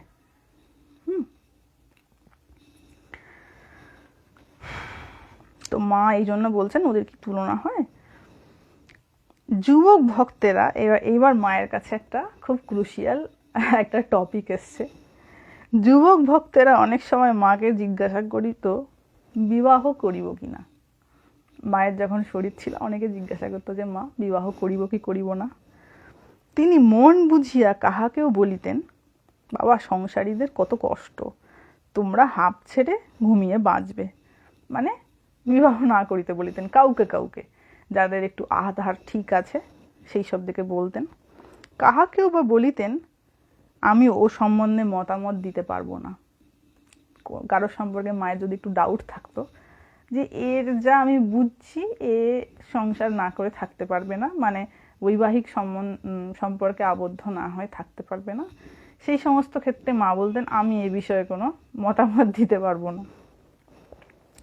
বিয়ে করে যদি অশান্তি হয় তখন বলবে মা আপনি বিয়ে করতে মত দিয়েছিলেন। হয় এরকম, মানে নিজেরা কিভাবে করব সেই কনফিডেন্সও থাকে না। আর কেউ যদি মত দেয়, মানে বলে হ্যাঁ বা না কিছু একটা বলেন, সেই অনুযায়ী যদি কাজ না হয় তখন দোষটা তার ঘাড়ে চাপাই যে উনি বলেছিলেন বলে আমি করেছি। মা এই বিষয়েও ভীষণ সচেতন। মা বলতেন আমি মতামত দেবো না কোনো।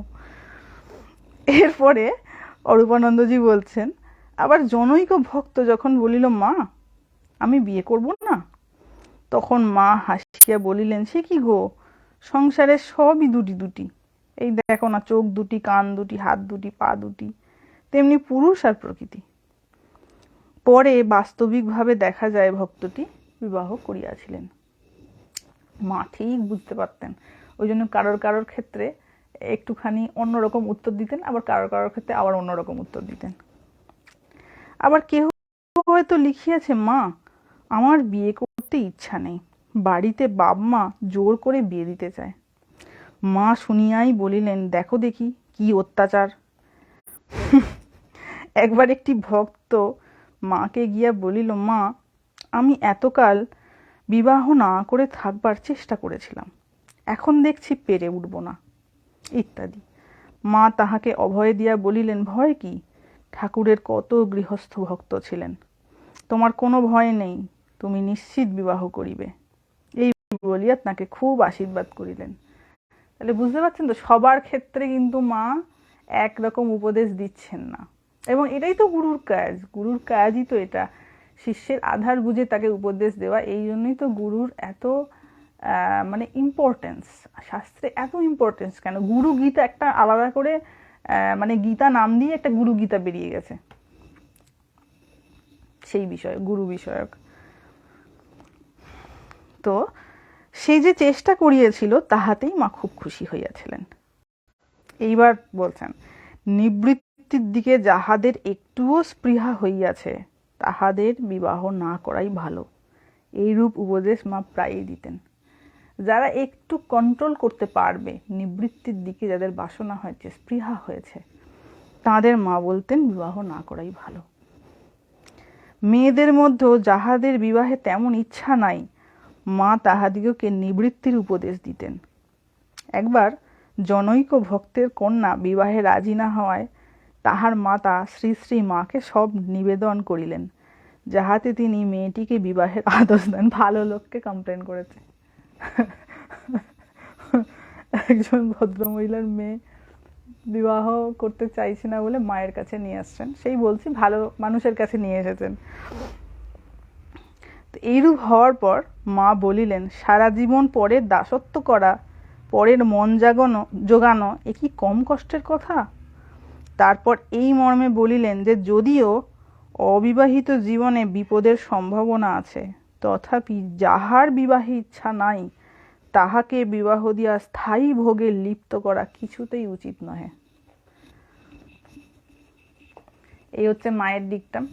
মা ওনার নিজস্ব মতামত এক্ষেত্রে প্রকাশ করে গেছে। অনেকের ভালো নাও লাগতে পারে, কিন্তু মা নিজের জীবনে যেটি উপলব্ধি করেছিলেন আমাদের কাছে উনি সেই সত্য প্রকাশ করে গেছেন। এবার যে যতটুকু নিতে পারবে তার ক্যাপাবিলিটির উপর ডিপেন্ড করছে কে কতটা এক্ষেত্রে নিতে পারবে, কারণ সবাই তো সবটা নিতে পারবে না। নিজস্ব মনের ইচ্ছাটা একটা বড় ব্যাপার, যে আমি কি চাই। এটা জানেন তো, নিজের কাছে না নিজের জিজ্ঞাসা করাটা খুব দরকার যে আমি কি চাই, আমি কোন জিনিসটা চাই। আমি যদি যে জিনিসটা চাইছি সেই বিষয়ে আমি যদি খুব ক্লিয়ার হয়ে থাকি, তাহলে কিন্তু আমার খুব বেশি জটিলতা হবে না জীবনে। জটিলতা তখন হয় যখন আমি চাইছি এক আর যাচ্ছি অন্যদিকে। আমি যদি এটা বলি আমি না জীবনে শান্তি চাই, কেউ বলছে আমি জীবনে শান্তি চাই, খুব ভালো কথা। আমাকে একজন এইমাত্র নোটিফিকেশন পাঠিয়েছেন আজকের লাইভ হলো না, তো কি ব্যাপারটা আমি বুঝতে পারলাম না। আমার লাইভ সবাই দেখতে পাচ্ছেন তো? কমেন্ট তো আসছে, দেখা যাচ্ছে। একজন মেসেঞ্জারে লিখে পাঠিয়েছেন লাইভ হলো না তো। তা যাই হোক, মহামায়ার খেলা তিনিই জানেন। যেটা বলতে যাচ্ছিলাম, যে আমাদের ধরুন কেউ একটা মনে ভাবলো যে আমি শান্তি চাই, চাইছে, সে আন্তরিকভাবে চাইছে, কিন্তু শান্তিটা পাওয়ার জন্য তাকে যে রাস্তায় হাঁটতে হবে সে সেটাতে হাঁটছে না। তখন কি হবে?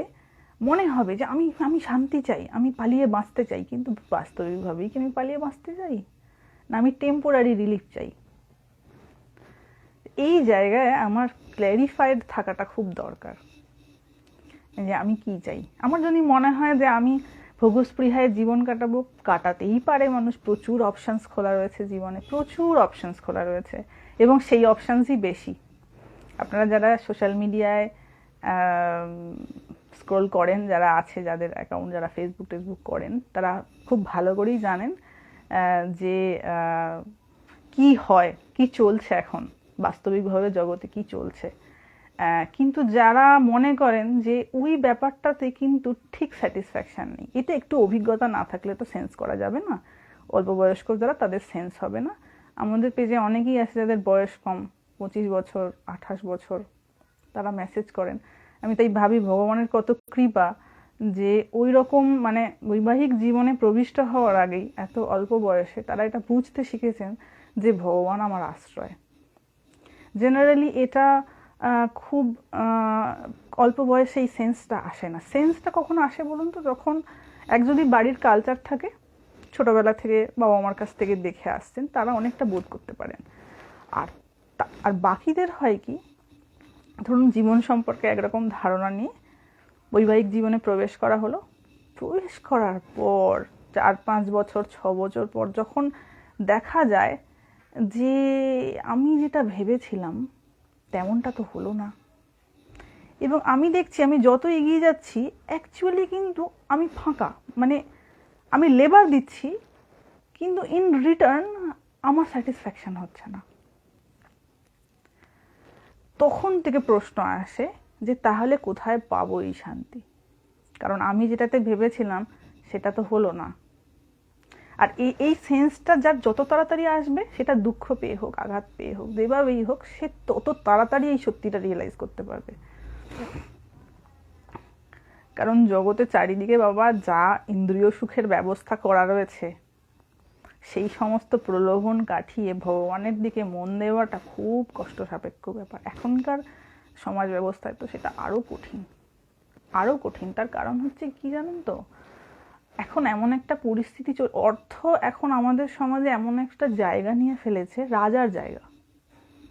কোনো রাজ্যে রাজার যে ভূমিকাটা থাকে তার বাইরে কোনো কথা নেই। অর্থ আমাদের সমাজে এইরকম একটা ভূমিকা নিয়ে নিয়েছে, যেটা ছাড়া কোথাও কারোর কোনো গ্রহণযোগ্যতা নেই। ম্যাক্সিমাম ক্ষেত্রে, 100% বলবো না, ম্যাক্সিমাম ক্ষেত্রে। তো তখন কি হয়, ওইটা ছাড়া যেহেতু কোনো জায়গাতেই কোনো না মান্যতা পাওয়া যাচ্ছে, আর না কোনো সম্মান পাওয়া যাচ্ছে, আর না আমি আমার ভরণ পোষণ করতে পারছি, এই রকম পরিস্থিতিতে কি হয়, মানুষ ওইটাকেই আগে অ্যাকোয়ার করার চেষ্টা করে। যেমন ধরুন যখন করোনার সময় অক্সিজেন পাওয়া যাচ্ছে না, তখন অনেকে কী করে, যে সিলিন্ডার কিনে বাড়িতে রেখে দিয়েছে ফর সিকিউরিটি। কত মানুষ অক্সিজেন না পেয়ে মারা গেছে, কিন্তু কিছু মানুষ যাদের টাকা রয়েছে সিলিন্ডার কিনে বাড়িতে বসিয়ে রেখে দিয়েছে, যখন আমার হবে তখন আমি নেব। তো যার ছিল সে করে নিতে পেরেছে, যার অর্থ ছিল না সে করে নিতে পারেনি। তো এইরকমভাবে যখন এই অর্থ ছাড়া কোনো কিছু হয় না, মানুষের কি হয়, একটা স্বাভাবিক টেন্ডেন্সি হয় যে আই হ্যাভ টু আর্ন, আমাকে আর্ন করতে হবে।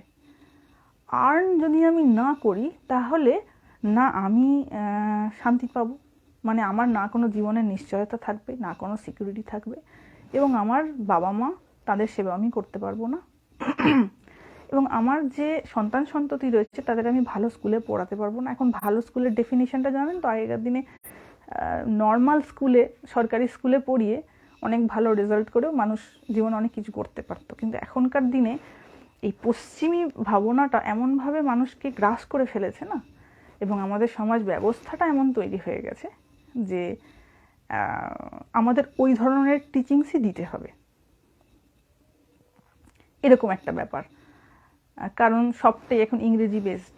এবার ইংরেজি বেসড পড়াশোনা করতে গেলে তাকে ইংরেজি মাধ্যমে পড়াশোনা করাতে হবে, এবং সেই সুযোগটা স্কুলগুলো বুঝে গেছে অ্যাকচুয়ালি সমাজের কোনটা দুর্বল জায়গা সেটা বুঝে যাওয়ার ফলে তাদের প্রচুর ফিস। তো এই ধরনের ব্যাপারগুলো মেনটেন করার জন্য অর্থ দরকার, আর সেই জন্যই মানুষ অর্থের জন্য এত পাগল।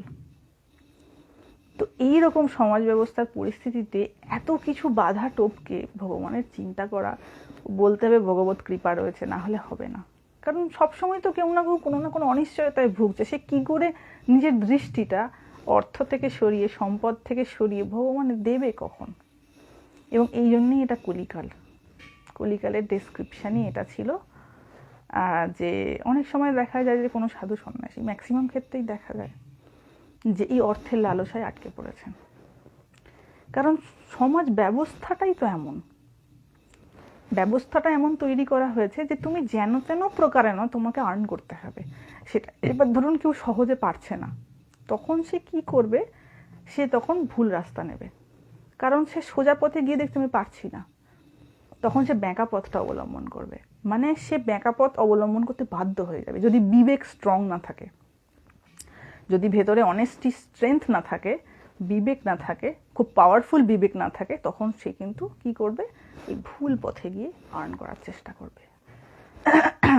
তখন যখনই বিবেক লস করলো, জ্ঞানের রাস্তা বন্ধ হয়ে গেল। অ্যাকচুয়ালি বিবেক হচ্ছে জ্ঞানের স্তম্ভ। তো যদি বিবেক কারণ নষ্ট হয়ে যায়, সেই মানুষটা তখন আর মানুষ থাকতে পারে না।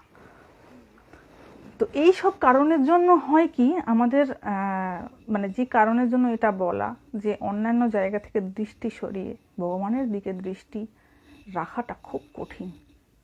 এমন একটা পরিস্থিতি কেউ যদি রাখতে পারেন, নিয়মিত অন্তত যদি জপও করতে পারেন, বুঝতে হবে তার উপর ভগবানের বিশেষ কৃপা। এটা করারও কিন্তু মানসিক অবস্থা আর মানুষের নাই, খুব কম মানুষের আছে যারা একটু ভগবানের কথা শোনার একটু সুযোগ হচ্ছে যাদের, বা একটু তারা নিয়ম করে সকালে উঠে নিশ্চিন্ত হয়ে একটু বসতে পারছেন, তারা চিন্তা করতে পারছেন। এই সময় আর থাকবে না বেশি দিন, আজ থেকে 50 বছর পর না এই ব্যাপারটাও থাকবে না, এটাও মানুষ আর করতে পারবে না। যেভাবে আমাদের সমাজে প্রাইস রাইসিং হচ্ছে না, সবাই পাগল হয়ে যাবে। এবং যে সমাজে যত বেশি জনসংখ্যা বেশি এবং অর্থের ডিমান্ড বেশি, সেই সমাজে তত বেশি ভুল ভাল কাজ করার মানুষও বেশি। দেখবেন যত জনসংখ্যা কম, আগেকার দিনে অনেক কম জনসংখ্যা ছিল, তো অনেকে বলে আগেকার সময় বেশ ভালো ছিল। এমনি এমনি ভালো ছিল না, জনসংখ্যা কম ছিল তো একে অপরকে লুটে খাওয়ার প্রবৃত্তিও যেন কম ছিল। এখন তো যে কোনো প্রফেশনে যে কেউ যে কাউকে লুটে খাচ্ছে। একজন ডাক্তার, সে ঠিক করে ডাক্তারি ট্রিটমেন্ট করতে পারছে না, ম্যাক্সিমাম বলছি, নট ফর অল। শিক্ষক, সে যে তার ডিউটিটা ঠিক করে পালন করবে সেটা ঠিক করে পালন করতে পারছেন। যে প্রফেশনে রয়েছে সব সময় চাইছে আমি কাজ কম করব, কী করে টাকাটা নিয়ে নেবো। ম্যাক্সিমাম ক্ষেত্রে দেখবেন একটা লেবারকে যদি কাজে লাগান না বাড়িতে, একটা লেবার ধরুন কোনো কাজে আপনার দরকার পড়েছে, একটা লেবারকে আপনি বাড়িতে কাজে লাগাচ্ছেন, সে কী করবে? সে চেষ্টা করবে কত তাড়াতাড়ি আমার টাইমটা কভার আপ করা যায় অল্প কাজ করে, এবং টাকাটা নিয়ে বাড়ি চলে যাবে। এইটাই ম্যাক্সিমাম ক্ষেত্রে দেখা যায়। তো এইরকম একটা সোশ্যাল সিস্টেম, একটা সামাজিক পরিস্থিতির মধ্যে ভগবানের চিন্তা করাটা ভগবত কৃপা। যারা এটি করতে পারছেন অবশ্যই ঈশ্বরের শরণাপন্ন হয়ে তার কাছে কৃপা ভিক্ষা করুন যেন এটা কন্টিনিউ করতে পারেন। কারণ দিনকাল খুব খারাপ আসতে চলেছে, ভালো না, আমাদের ভবিষ্যৎ ভালো না।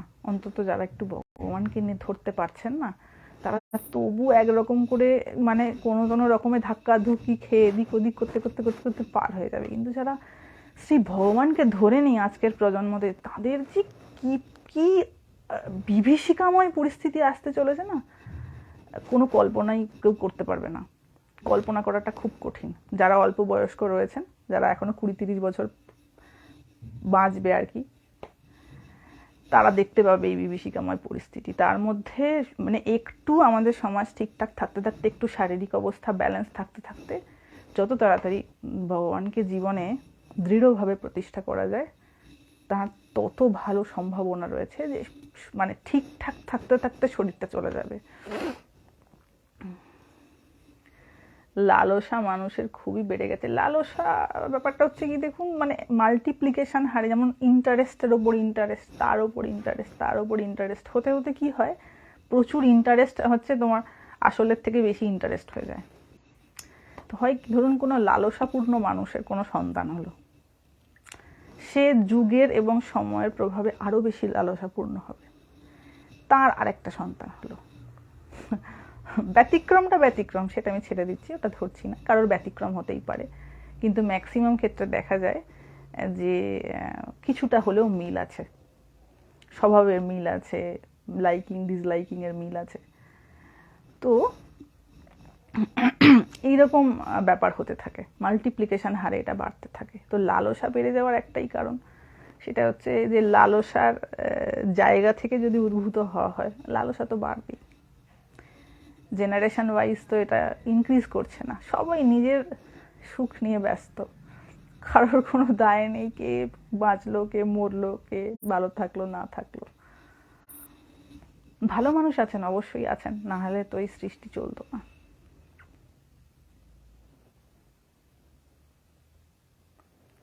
আর মিথ্যাবাদীদের সংখ্যা বেড়ে যাচ্ছে। হ্যাঁ, তা তো হবেই, সেই জন্যই তো এটা কলিকাল না, সেই জন্যই তো এটা কলিকাল।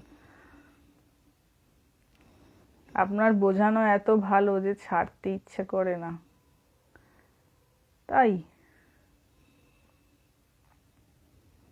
হ্যাঁ, ধৈর্য, দেখুন ধৈর্য যে মানুষ ধরবে, তার কিছু প্রসেসের মধ্যে দিয়ে আমাদের যেতে হয়। আমি একটা কিছু লার্ন করব, আমি কম্পিউটার শিখবো, আমি যদি কোনো একটা জায়গায় কোনো ইনস্টিটিউশনে ভর্তি হই, আমাকে একটা প্রসেসের মধ্যে দিয়ে নিয়ে যাবে। তো আমি যখনই কোনো কিছু, কোনো কোয়ালিটি আমার মধ্যে আসবে, তো তার কিছু প্রসেস রয়েছে, তার পারিপার্শ্বিক অবস্থাটা তেমন হতে হবে। কোনো ধরুন সন্তান দেখলো যে আমার মা আমার দিদাকে, আমার যিনি ঠাকুমা, তাকে একটা বাজে ভাষায় কথা বলে, তাকে দেখতে পারে না। ম্যাক্সিমাম ক্ষেত্রেই দেখা যায় যে বৌমাদের সঙ্গে শাশুড়িদের একটা খুঁটিনাটি ব্যাপার থেকে থাকে, এবং তাদের তো উভয়ের তরফ থেকেই উভয়কে অপছন্দ করার একটা জায়গা থাকে, বেশিরভাগ ক্ষেত্রে, সবার ক্ষেত্রে নয়। তো এবং হয় কি, ধরুন হয়তো বাইরে সব ঠিক আছে, ঘরের মধ্যে এসে অন্যের নামে একটুখানি কথাবার্তা বলে, বাচ্চাটা কিন্তু দেখছে ওটা, ওই সংস্কার কিন্তু তার মধ্যে বিষের মতন ঢুকছে, বিষের মতন বিষ। আমি নিজেও বুঝতে পারছি না আমি কেমন করে আমার সামনের ওই শিশুটাকে পয়জন দিচ্ছি। পয়জন শুধু কি মুখ দিয়ে খেতে হয়, আমাদের যত ইন্দ্রিয় রয়েছে সেই ইন্দ্রিয়গুলো দিয়েও আমরা খাদ্য গ্রহণ করি। তো আপনি অ্যাকচুয়ালি আপনার অ্যাক্টিভিটিসের দ্বারা পয়জন যদি দিতে থাকেন নিজের অজান্তে, সেই পয়জনটা একসময় কী হবে, বিষের ভাণ্ডার হয়ে যাবে। এবং সেই ব্যক্তির সঙ্গে যদি থাকতে হয়, যে পয়জন আমি তাকে ঢুকিয়েছি তার শরীরে, তার মনে, সেই পয়জন একসময় আমার কাছে ফিরে আসবে। কারণ আমি যখন তাকে স্বার্থপরতা শেখাবো, সে স্বার্থপর হয়ে গিয়ে সব থেকে বড় স্বার্থপরতা আমার সঙ্গেই করবে। হ্যাঁ, তো এই খুব সূক্ষ্ম ব্যাপারগুলো আমরা বুঝতে পারি না, আননোয়িংলি হয়ে যায়। হ্যাঁ, এইটা একটা খুব বড় কথা বলেছেন, যে যে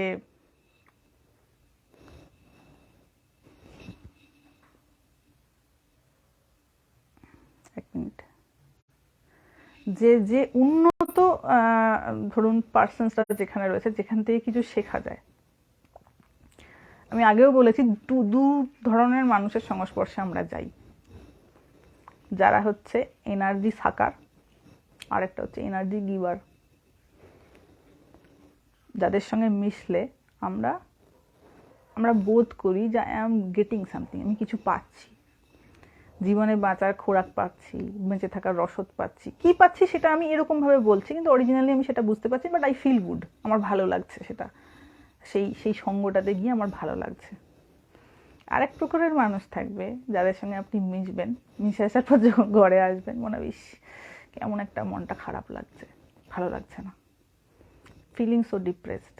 তার মানে আপনার যতটুকু ইতিবাচক পাওয়ার ছিল, পজিটিভ পাওয়ার ছিল, যেখানে গেছিলেন সাক করে নিয়েছে, আপনি তো খালি হয়ে গেছেন।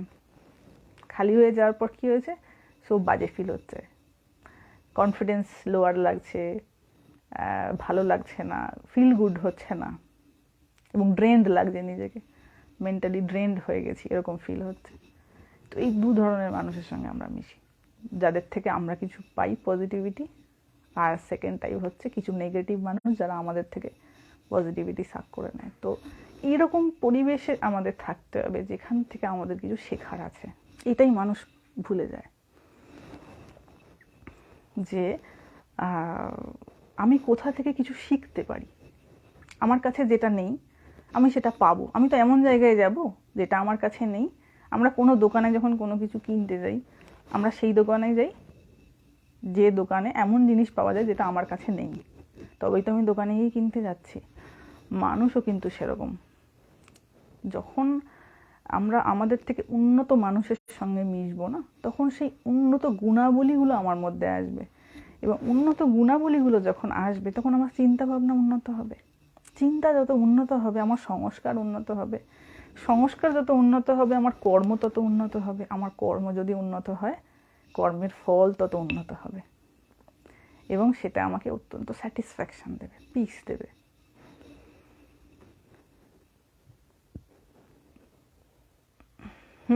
আধা একদম ঠিক, আধার যদি ঠিক থাকে ও ঠিক খুঁজে খুঁজে সৎসঙ্গ খুঁজতে থাকবে। ঠাকুর যেমন বললো না, ভূত ভূতকে খোঁজে, এও ঠিক তেমন জিনিস। আর মানে যার যেমন আধার, সে সেই রকম ব্যক্তিত্বের সঙ্গে বন্ধুত্ব করে। নিশ্চয়ই তার থেকে লো লেভেলের চিন্তা ভাবনা সম্পন্ন মানুষের সঙ্গে বন্ধুত্ব করে না, তাই না? সে কারো মিশতেই পারবে না, তো তার সঙ্গে কোনোভাবেই মিশতে পারবে না। একটা সন্ন্যাসীর সঙ্গে, একটা যদি ধরুন একটা গৃহস্থ মানুষ গিয়ে একটা সন্ন্যাসীর সঙ্গে থাকা শুরু করলো, না গৃহস্থ সন্ন্যাসীর সঙ্গে টিকতে পারবে, সেও টিকতে পারবে না, কারণ ওয়েভ লেন্থ ম্যাচ করবে না। তো তার খাওয়া পড়া ওঠা বসা চিন্তা ভাবনা সম্পূর্ণ আলাদা, আর যে সন্ন্যাসী তারও খাওয়া পড়া ওঠা বসা চিন্তা ভাবনা সম্পূর্ণ আলাদা। তো না এ ওর সঙ্গে টিকতে পারবে, না ও এর সঙ্গে টিকতে পারবে, কেউ কারোর সঙ্গে টিকতে পারবে না। তাৎক্ষণিক কিছুক্ষণের জন্য কথা বলতে পারে, কিন্তু থাকতে পারবে না কেউ কারোর সঙ্গে। ভাবের আদান প্রদান চলতে পারে, কিন্তু জীবনের সাথী হতে পারবে না।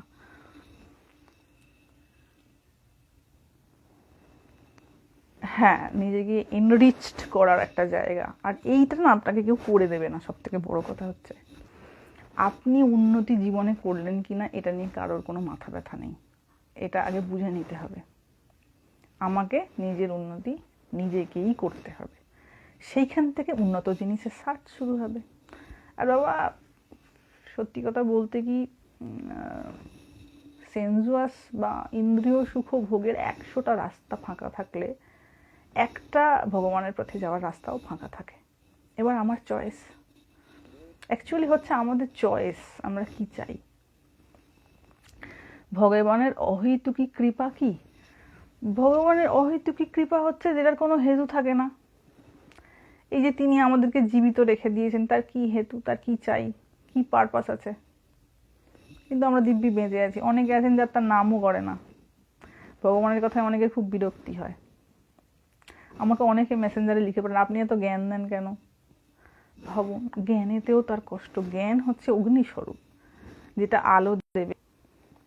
যে কোনো মানুষের জীবনে জ্ঞানের এত গুরুত্ব। গীতাতে ওই জন্য চিৎকার করে করে ভগবান শ্রীকৃষ্ণ জ্ঞানের এত মহিমা কীর্তন করেছেন। সেই দুটো ভগবানের কথায় বা জ্ঞানের কথায় যদি কারোর অরুচি তৈরি হয়, তাহলে বুঝে দেখুন তার অবস্থাটা কোথায়, তার মানসিক অবস্থাটা কোন জায়গায়। এবং তার সঙ্গে যে মিশ বেশি কোন খাদানে গিয়ে পড়বে বুঝতে পারছেন। ওই রকম ধরনের মানুষের সংস্পর্শে যারা যাবে, সে নিজে তো মরবেও, সে 10টা মানুষকে সাথে করে নিয়ে মরবে। মানে দুটো ভালো কথা শুনতেও অরুচি, করা তো পুরো দূরের কথা। আমি সেভাবে পারফর্ম করবো আমার জীবনটা তো অনেক দূরের কথা, শুনবো যে কানে যে ঢোকাবো ওটাতেও অরুচি, ওটাও ভালো লাগছে না।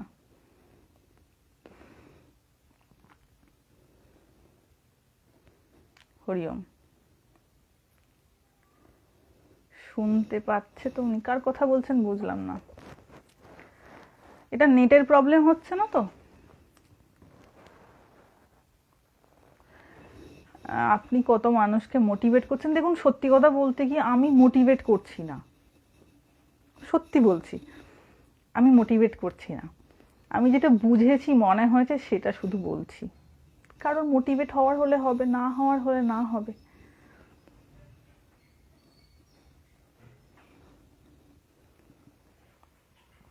তাই না? বাকি কৃপা বাতাস তো বইছেই, ভগবানের কৃপা বাতাস বইছেই। যার যেমন কৃপার পাত্র সে তেমন তেমন করে ভগবানকে নেবেন, তাকে গ্রহণ করতে পারবেন। তবে একটা জিনিস, ইমোশনালি কোনো কিছু না ডিল করাটা আমাদের যতটা কম পারা যায় ততটা। ইমোশন একটা খুব বড় আমাদের শত্রু।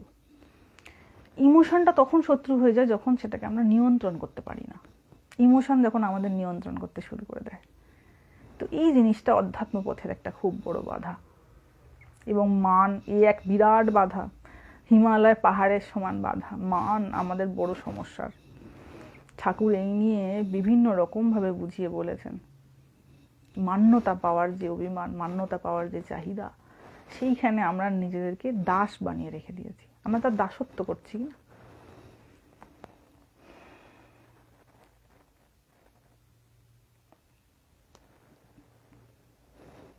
আপনি কারোর কথায় রাগ করবেন না, আমার তো তাহলে কষ্ট হয়। আমি আর কোথায় কারো রাগ করলুম? মা আছেন আর আমি আছি, ভাবনা আর কি। ঠিক ঠিক ঠিক।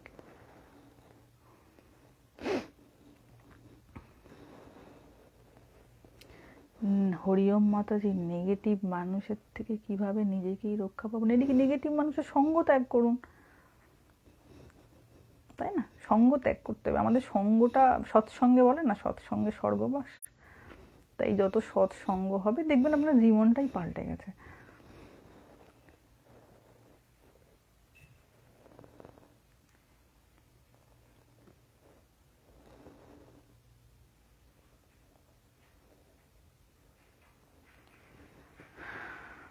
আজকে মায়ের কথা আলোচনা হলো, দেখা যাক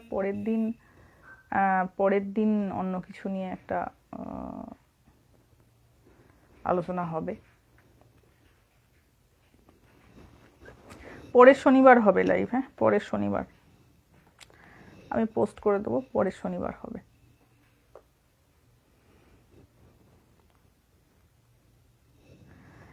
আপনার লাইভের আশায় আমি ওয়েট করি। দেখা যাক কতদিন চালিয়ে নিয়ে যান ভগবান, কারণ তার ইচ্ছা ছাড়া তো কিছু সম্ভব নয়। যখন যে জিনিস শুরু হয়েছে তা তো একটা সময় বন্ধ হবেই। এবার তার যখন ইচ্ছা হবে, তিনি যখন শুরু করিয়েছেন, তার যখন ইচ্ছা হবে তখন বন্ধ হবে। এই রে, আবার একজন লিখেছেন আপনার থেকে তথ্য কথা আর না পাই।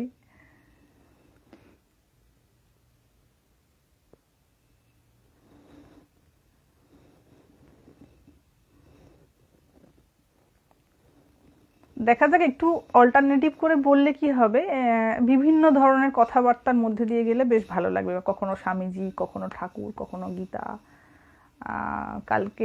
গতকাল আমি একটি বই পড়ছিলাম। পয়লা বৈশাখে লাইভ হবে? শনিবার পয়লা বৈশাখ পড়েছে? ও বাবা! হ্যাঁ, শনিবারই করব। শনিবারটা কমফোর্টেবল, অনেকের ছুটি ছাটা থাকে, এটা একটা সুবিধা। এই জন্য শনিবার দিনটাই ঠিক আছে।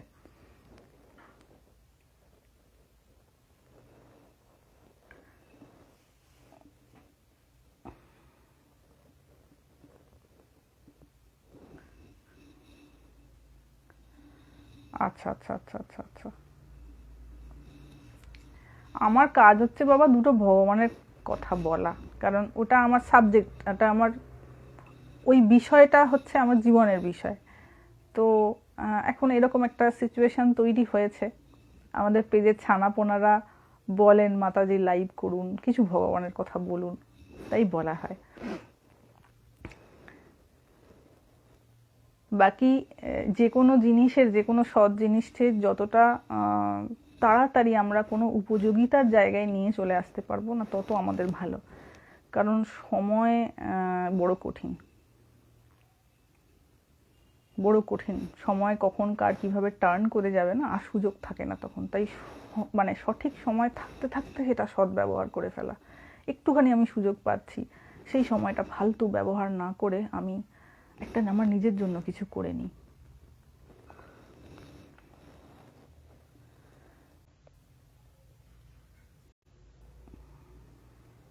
ফেসবুক একদিন হঠাৎ আপনার কথা শুনেছিলাম, যারা যারা শুনেছে না তারা সবাই এরকম করে হঠাৎই শুনেছে। হ্যাঁ, একদিন ভাগবত নিয়ে লাইভ করার আমার ইচ্ছা আছে। ঠিক ঠিক, উনি ঠিক বলেছেন। ভাগবতের কথা অনেক দিন হয়নি, দেখছি ভাগবতের একটা কোনো খুব সুন্দর একটা জায়গা নিয়ে। আচ্ছা, আমি তো শ্লোক ধরে ধরে বলি, এটা অনেকের কি বুঝতে অসুবিধা হয়? মানে ধরুন এই যে শ্লোকটাকে এই যে ভেঙে ভেঙে বলা, আসলে অনেকের তো সংস্কৃতর জায়গাটা মানে ক্লিয়ার নেই, জানা নেই অনেকের। তো তাদের ক্ষেত্রে কোনো অসুবিধা হয় কি না, কোনো এটা একটুখানি আমাকে জানাবেন।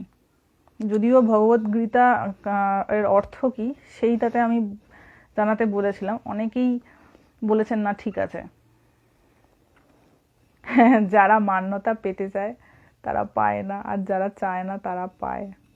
হ্যাঁ, ভগবানের এই এক অদ্ভুত জিনিস, যত গুপ্ত তত পোক্ত, কিনা? যে যত গোপন করতে পারে তার ভেতরে তত্ত্ব তত পোক্ত হয়। আর যে যত বেশি খালি এই দাও ওই দাও, মান দাও, হ্যান দাও, ত্যান দাও, তার কপালে জোটে না।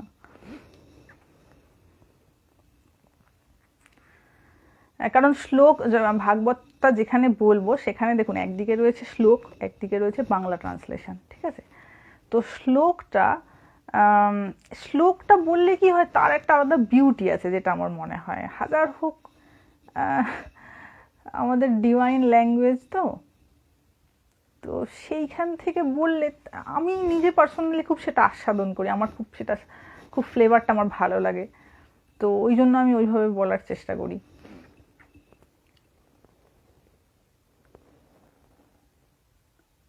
আবেগের বশে আধ্যাত্মিক জগতে প্রবেশ করা যায় না, একদম সত্যি কথা।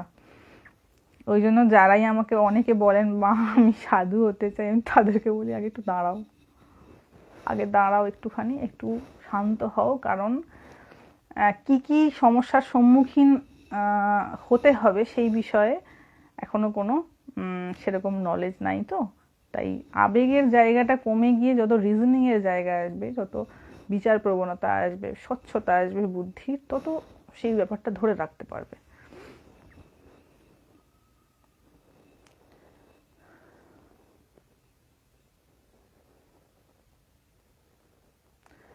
মানুষ কেন ঈশ্বরের কথা বা বলতে অনেকেই চান না, কেন এমন হয়?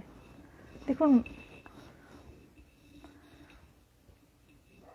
একটা একটা সত্যি কথা বলবো, মানুষকে না নিজেদের কিছু বেসিক যে প্রবলেম, কিছু বেসিক প্রবলেম আছে, বেসিক কষ্ট, সেই বেসিক কষ্টের জায়গাটা ওভারকাম করে ভগবানের কথা শুনতে হয়। ধরুন আপনার প্রচণ্ড পেটে যন্ত্রণা করছে, আপনি কি ভগবানের কথা শুনতে আপনার ভালো লাগবে? ভালো লাগবে না। ধরুন আপনার সন্তান পরীক্ষায় ভালো রেজাল্ট করছে না, একদম খারাপ, আপনি যখন সেটা ভাববেন যে এইরকম রেজাল্ট করলে সে ভবিষ্যতে অনেক প্রবলেমের সম্মুখীন হবে, আপনার কি তখন ভগবানের কথা শুনতে ইচ্ছা করবে? করবে না। তো বেসিক জায়গাটা একটু ব্যালেন্সড না হলে ভগবানের দিকে যাওয়ার কিন্তু মনটা আসবে না। এইটা ভগবানকে কৃপা করে করে দিতে হবে। এইটা যাদের হয়, মোটামুটি একটা ব্যালেন্সে চলছে, মোটামুটি পারিবারিক অবস্থাটা মোটামুটি ব্যালেন্স করে চলছেন কোনোভাবে, আর পারিপার্শ্বিক অবস্থাটাও মোটামুটি, খুব ক্যাওটিক হলে পারবে না, একটা লিমিটের বাইরে হয়ে গেলে সে আর ঈশ্বর চিন্তা করতে পারবে না। তাই ভগবানকে কৃপা করে ওইটা একটু ব্যালেন্স করতে হবে, যাতে সে তার নাম করতে পারে। এই জন্যই ভগবত কৃপার এত প্রয়োজনীয়তা। এবং অনেকের ক্ষেত্রে কি হয়, সব কিছু ব্যালেন্সড, কিন্তু ভগবানের নাম করতে পারেন না, মানে তার এখনো বহু জন্ম বাকি রয়েছে। ওই সংস্কারটা আসতেই এখনো বহু জন্ম বাকি আছে। কয়েক হাজার জন্ম হয়তো এরকমভাবে ধাক্কা ধুক্কি খেতে, এদিক থেকে জুতো খেয়ে ওদিক, ওদিক থেকে জুতো খেয়ে এদিক, এরকমভাবে ধাক্কা খেয়ে খেয়ে কোনো এক সময় হয়তো মনে হবে যে তাহলে ভগবানটা কেমন জিনিস। এবার ওইটা যখন চিন্তা আসবে, দেখা যাবে তারও 1000 বছর হয়তো তাকে জ্বলতে পুড়তে হবে, কি 1 লক্ষ জীবন জ্বলতে হবে, তবে তার হয়তো মুক্তি হবে। তো যারা যারা ভগবানের কথা শ্রবণে আনন্দ বোধ করছেন তারা অনেক এগিয়ে আছেন, রেদার দেন যারা বৈষয়িক জায়গায় মেতে রয়েছে। ভালো তো লাগছে, যাই হোক না কেন, আমার জীবনে যেমনই কষ্ট থাকুক, যেমনই কামনা থাকুক, যাই থাকুক, আমার ভালো তো লাগছে, আমার ভগবানের কথা শুনে আনন্দ তো হচ্ছে। এটাই তো সিমটম যে ডেস্টিনেশন খুব বেশি দূরে নেই, অনেকটা পথ পেরিয়ে আসা হয়ে গেছে, পিছনে অনেকটা পথ ফেলে আসা হয়েছে, অনেকটা সামনে এগিয়ে যাওয়া হয়েছে। এগুলো হচ্ছে তার সিমটম। এবং যখনই দেখবেন কারোর ভালো লাগছে না, বুঝতে হবে এখনও তার জার্নি বেশি দূর পিছিয়ে হয়নি, এখনো অনেকটা যেতে হবে তাকে। হরি ওম।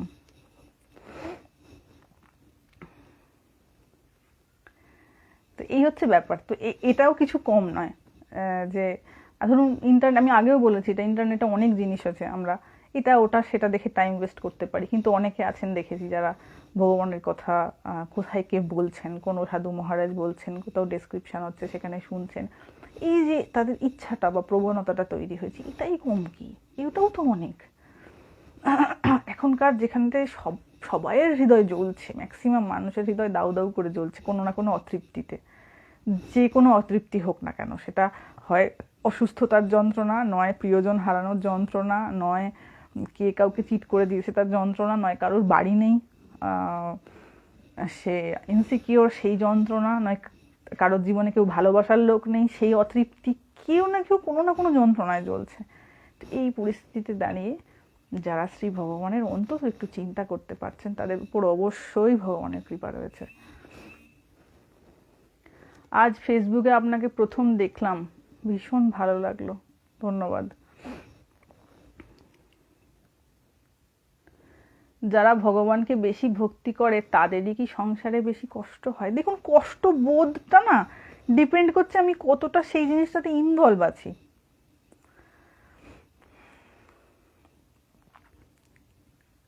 আমি যখন কাউকে আপন মনে করেছি, সে যদি আমাকে ব্যথা দেয়, আমার তো কষ্ট হবেই।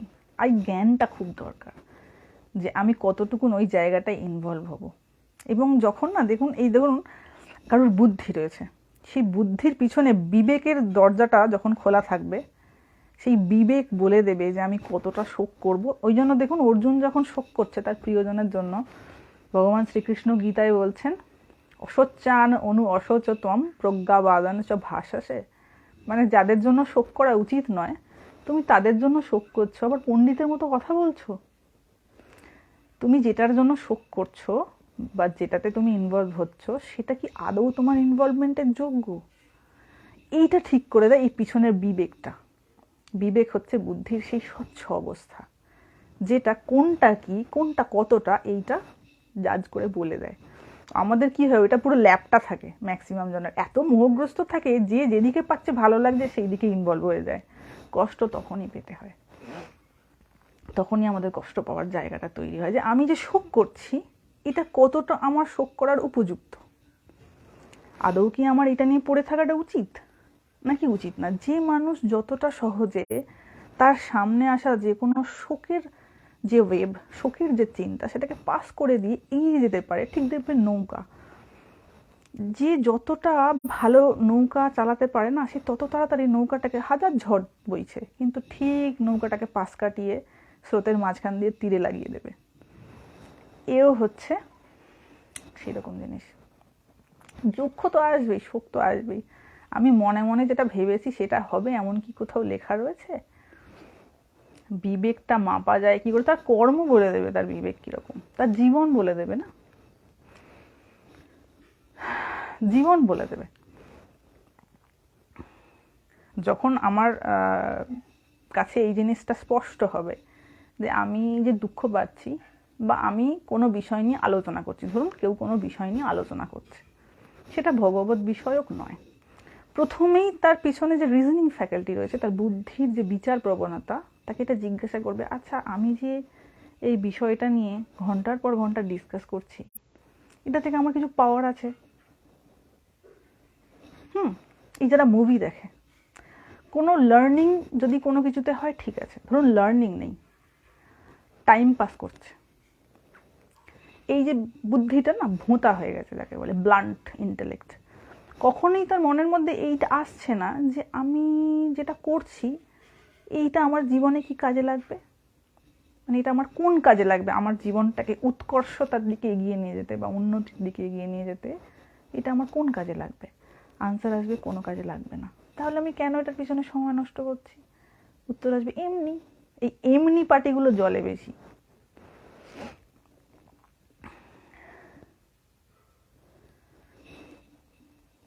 এখানেতে সমস্যা বেশি হয়ে যায়। হ্যাঁ, আমার অনেক কিছু প্ল্যানিং আছে জানেন তো, যেমন ধরুন বেলুড় মঠের যে ওই ইয়েটা রয়েছে, কি বলে, যে প্রার্থনা সঙ্গীতটা রয়েছে, সেইটা একটু ক্ল্যারিফাই করার আমার ইচ্ছা রয়েছে। যারা পাঠ করেন তার যে বাংলা মানেটা কি, স্বামীজি ওই ধরনের শব্দ চয়ন কেন করেছিলেন, এইটা একটুখানি বলার ইচ্ছা আছে। আর একটা ছানা বলেছে শারদানন্দজিকে নিয়ে বলতে হবে, সেটারও একটা চিন্তা ভাবনা চলছে। আর আর হচ্ছে এই প্রকৃতিং পরমাম, এইগুলো একটু ক্লিয়ার করে দেওয়ার ইচ্ছা আছে। তারপরে ঠাকুরমা স্বামীজির যে প্রণাম মন্ত্রগুলো রয়েছে যারা করেন, তারপরে হচ্ছে গায়ত্রী মন্ত্র, তার অরিজিনাল মিনিংটা কি, বা মহামৃত্যুঞ্জয় মন্ত্র, সেইটা যারা জব করেন মানে না বুঝেই করেন ম্যাক্সিমাম, সেই জায়গাটা একটু ক্ল্যারিফাই করে দেওয়া। এইগুলো আমার মোটামুটি মাথার উপর রয়েছে, মাথার মধ্যে রয়েছে, একটা একটা করে করতে হবে। আমি নিজেও ভীষণ ব্যস্ত আছি এখন বিভিন্ন কাজে, সেই জন্য টুকটাকের উপর দিয়ে যাচ্ছে। দেখা যাক নেক্সট উইকে আমি চেষ্টা করব ভাগবতের উপর বলার। ভাগবত মানে ভগবান শ্রীকৃষ্ণকে নিয়ে অনেকদিন কথা হয়নি, আমারও কদিন ধরে একটু উসকুস উসকুস করছে।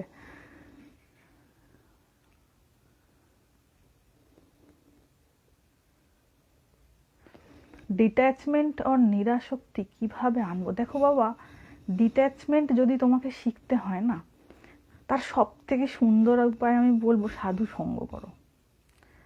ডিট্যাচমেন্টের কথা যেখানে আছে সেই জায়গাটা একটু পড়ো, যে ডিট্যাচমেন্টের বিদ্যাটা আয়ত্ত করতে পেরেছে তার সঙ্গ করো। এটাতে খুব তাড়াতাড়ি শেখা যায়। পড়ে যতটা না আমি শিখতে পারবো, আমি ডাইরেক্ট লার্নিং করতে পারবো যত বেশি সেই মানুষের আমি সঙ্গ করতে পারবো।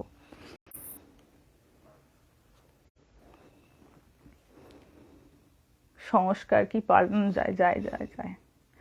যদি সংস্কার না পাল্টানো যেত তাহলে দস্যু রত্নাকর কখনো বাল্মীকি মুনি হতো?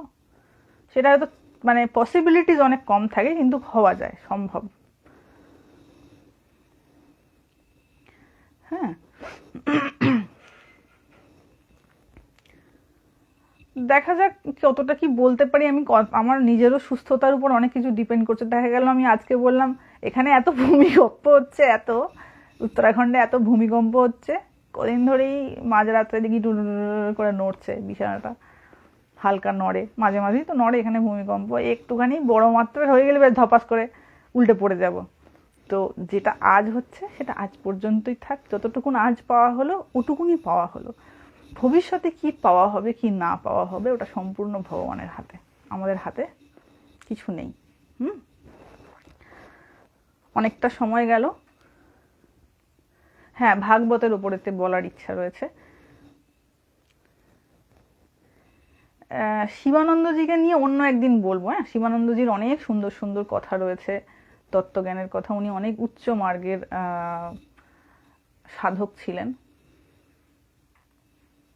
হ্যাঁ, যেটা আগের দিন বলতে গিয়ে বলছিলাম না, যখন ধরুন কেউ কোনো জিনিস নিয়ে যখন খুব কোনো বিষয় নিয়ে তো খুব নাচানাচি করছে, এখানে একজন মহারাজ আছেন, যখন ওনার সঙ্গে আমার এই বিষয়ে কখনো কখনো কথা হয়, তখন মহারাজ বলেন, হিন্দিতে বলেন, ইনকো মৌত ইয়াদ নেই হ্যায়, মানে এরা মৃত্যু ভুলে গেছে। অ্যাকচুয়ালি যে আমাকে একটা সময় ডেথের মুখোমুখি হতে হবে এটা ভুলে গেছে। ভুলে গেছে বলেই না নাচন সম্ভব হচ্ছে। যে মানুষ ভুলে গেছে যে আমি মরবো, সে সব থেকে বেশি লাফালাফি করে। যদি এটা মনে থাকে না, সে আর লাফাতে পারবে না, সে চুপ হয়ে যাবে। চুপ হয়ে গিয়ে কেমন করে এর ঊর্ধ্বে যেতে হবে তার রাস্তাটা খুঁজবে। যেমন ধরুন পরীক্ষিত, খুব সুন্দর একটা উদাহরণ। পরীক্ষিত যখন জানতে পারলো যে 7 দিন পর আমার আর শরীর থাকবে না, আমি ব্রহ্ম শাপগ্রস্ত হয়েছি, ঋষিপুত্র আমাকে শাপ দিয়েছে, অভিশাপ দিয়েছে যে আমি 7 দিনের মধ্যে মারা যাব। এই অবস্থাটা যখন পরীক্ষিতের হয়েছে, পরীক্ষিত 7 দিন রাজ্যভার সামলাতে পারতো, ভালো মন্দ খেতে পারতো, অনেক রকমের সুখভোগ করতে পারতো, রাজা ছিল, সে করতেই পারতো, কিন্তু পরীক্ষিত সেটা করেনি। পরীক্ষিত সঙ্গে সঙ্গে রাজ্যভার জন্মেজয়কে দিয়ে তিনি রাজ্য ত্যাগ করে ঘুরে বেড়াতে থাকলেন যে এমন কোন ঋষি আছে বা এমন কোন জ্ঞানী আছে বা মহাপুরুষ আছে যে আমাকে বলতে পারবে এই 7 দিন আমার কি করণীয়, কি করলে আমি মুক্তি লাভ করব। তাহলে বুঝতে পারছেন তো, মুক্তির ইচ্ছা, এই যে এক্ষুনি চাই, ইমিডিয়েট চাই, এটা তখনই হয় যখন পিছনে মৃত্যু ধাওয়া করে। তো যখন মনে হয় আমি তো এখন আছি 10-20 বছর, তখন দেখবেন কত পরিকল্পনা, কত কি এই করবো, ওই করবো, সেই করবো, এখানে ঘুরতে যাবো, বেড়াতে যাব, কত কি কথা। কিন্তু যখনই জীবনের এই সত্যটা সম্পর্কে সে ওয়াকিবহাল হয়ে যাবে না, যে death is certain, either today or tomorrow, এটা যখন তার মাথার মধ্যে ঘুরবে, আননেসেসারি কোনো জিনিসে সে সময় নষ্ট করতে পারবে না। কারোর মন রাখতে, কারোর মান রক্ষা করতে, কে কি মনে করলো সেই নিয়ে ভাবনা করতে তার কাছে সময় থাকবে না। তার মনে হবে আমার টাইম চলে যাচ্ছে, আমার সময় নেই, আননেসেসারি জিনিসে সময় নষ্ট করার আমার সময় নাই, আমার যাত্রা আমাকে পূর্ণ করতে হবে। তখনই শুরু হয় এই ব্যাকুলতা, ভগবত প্রাপ্তির ব্যাকুলতা। কিন্তু যখন অন্য জিনিসে আমার মজে থাকা হচ্ছে, স্বাভাবিক আনন্দ হচ্ছে, বেশ হচ্ছে, কার বাবা অত কষ্ট করার দরকার কি আছে ভগবানের নাম করে।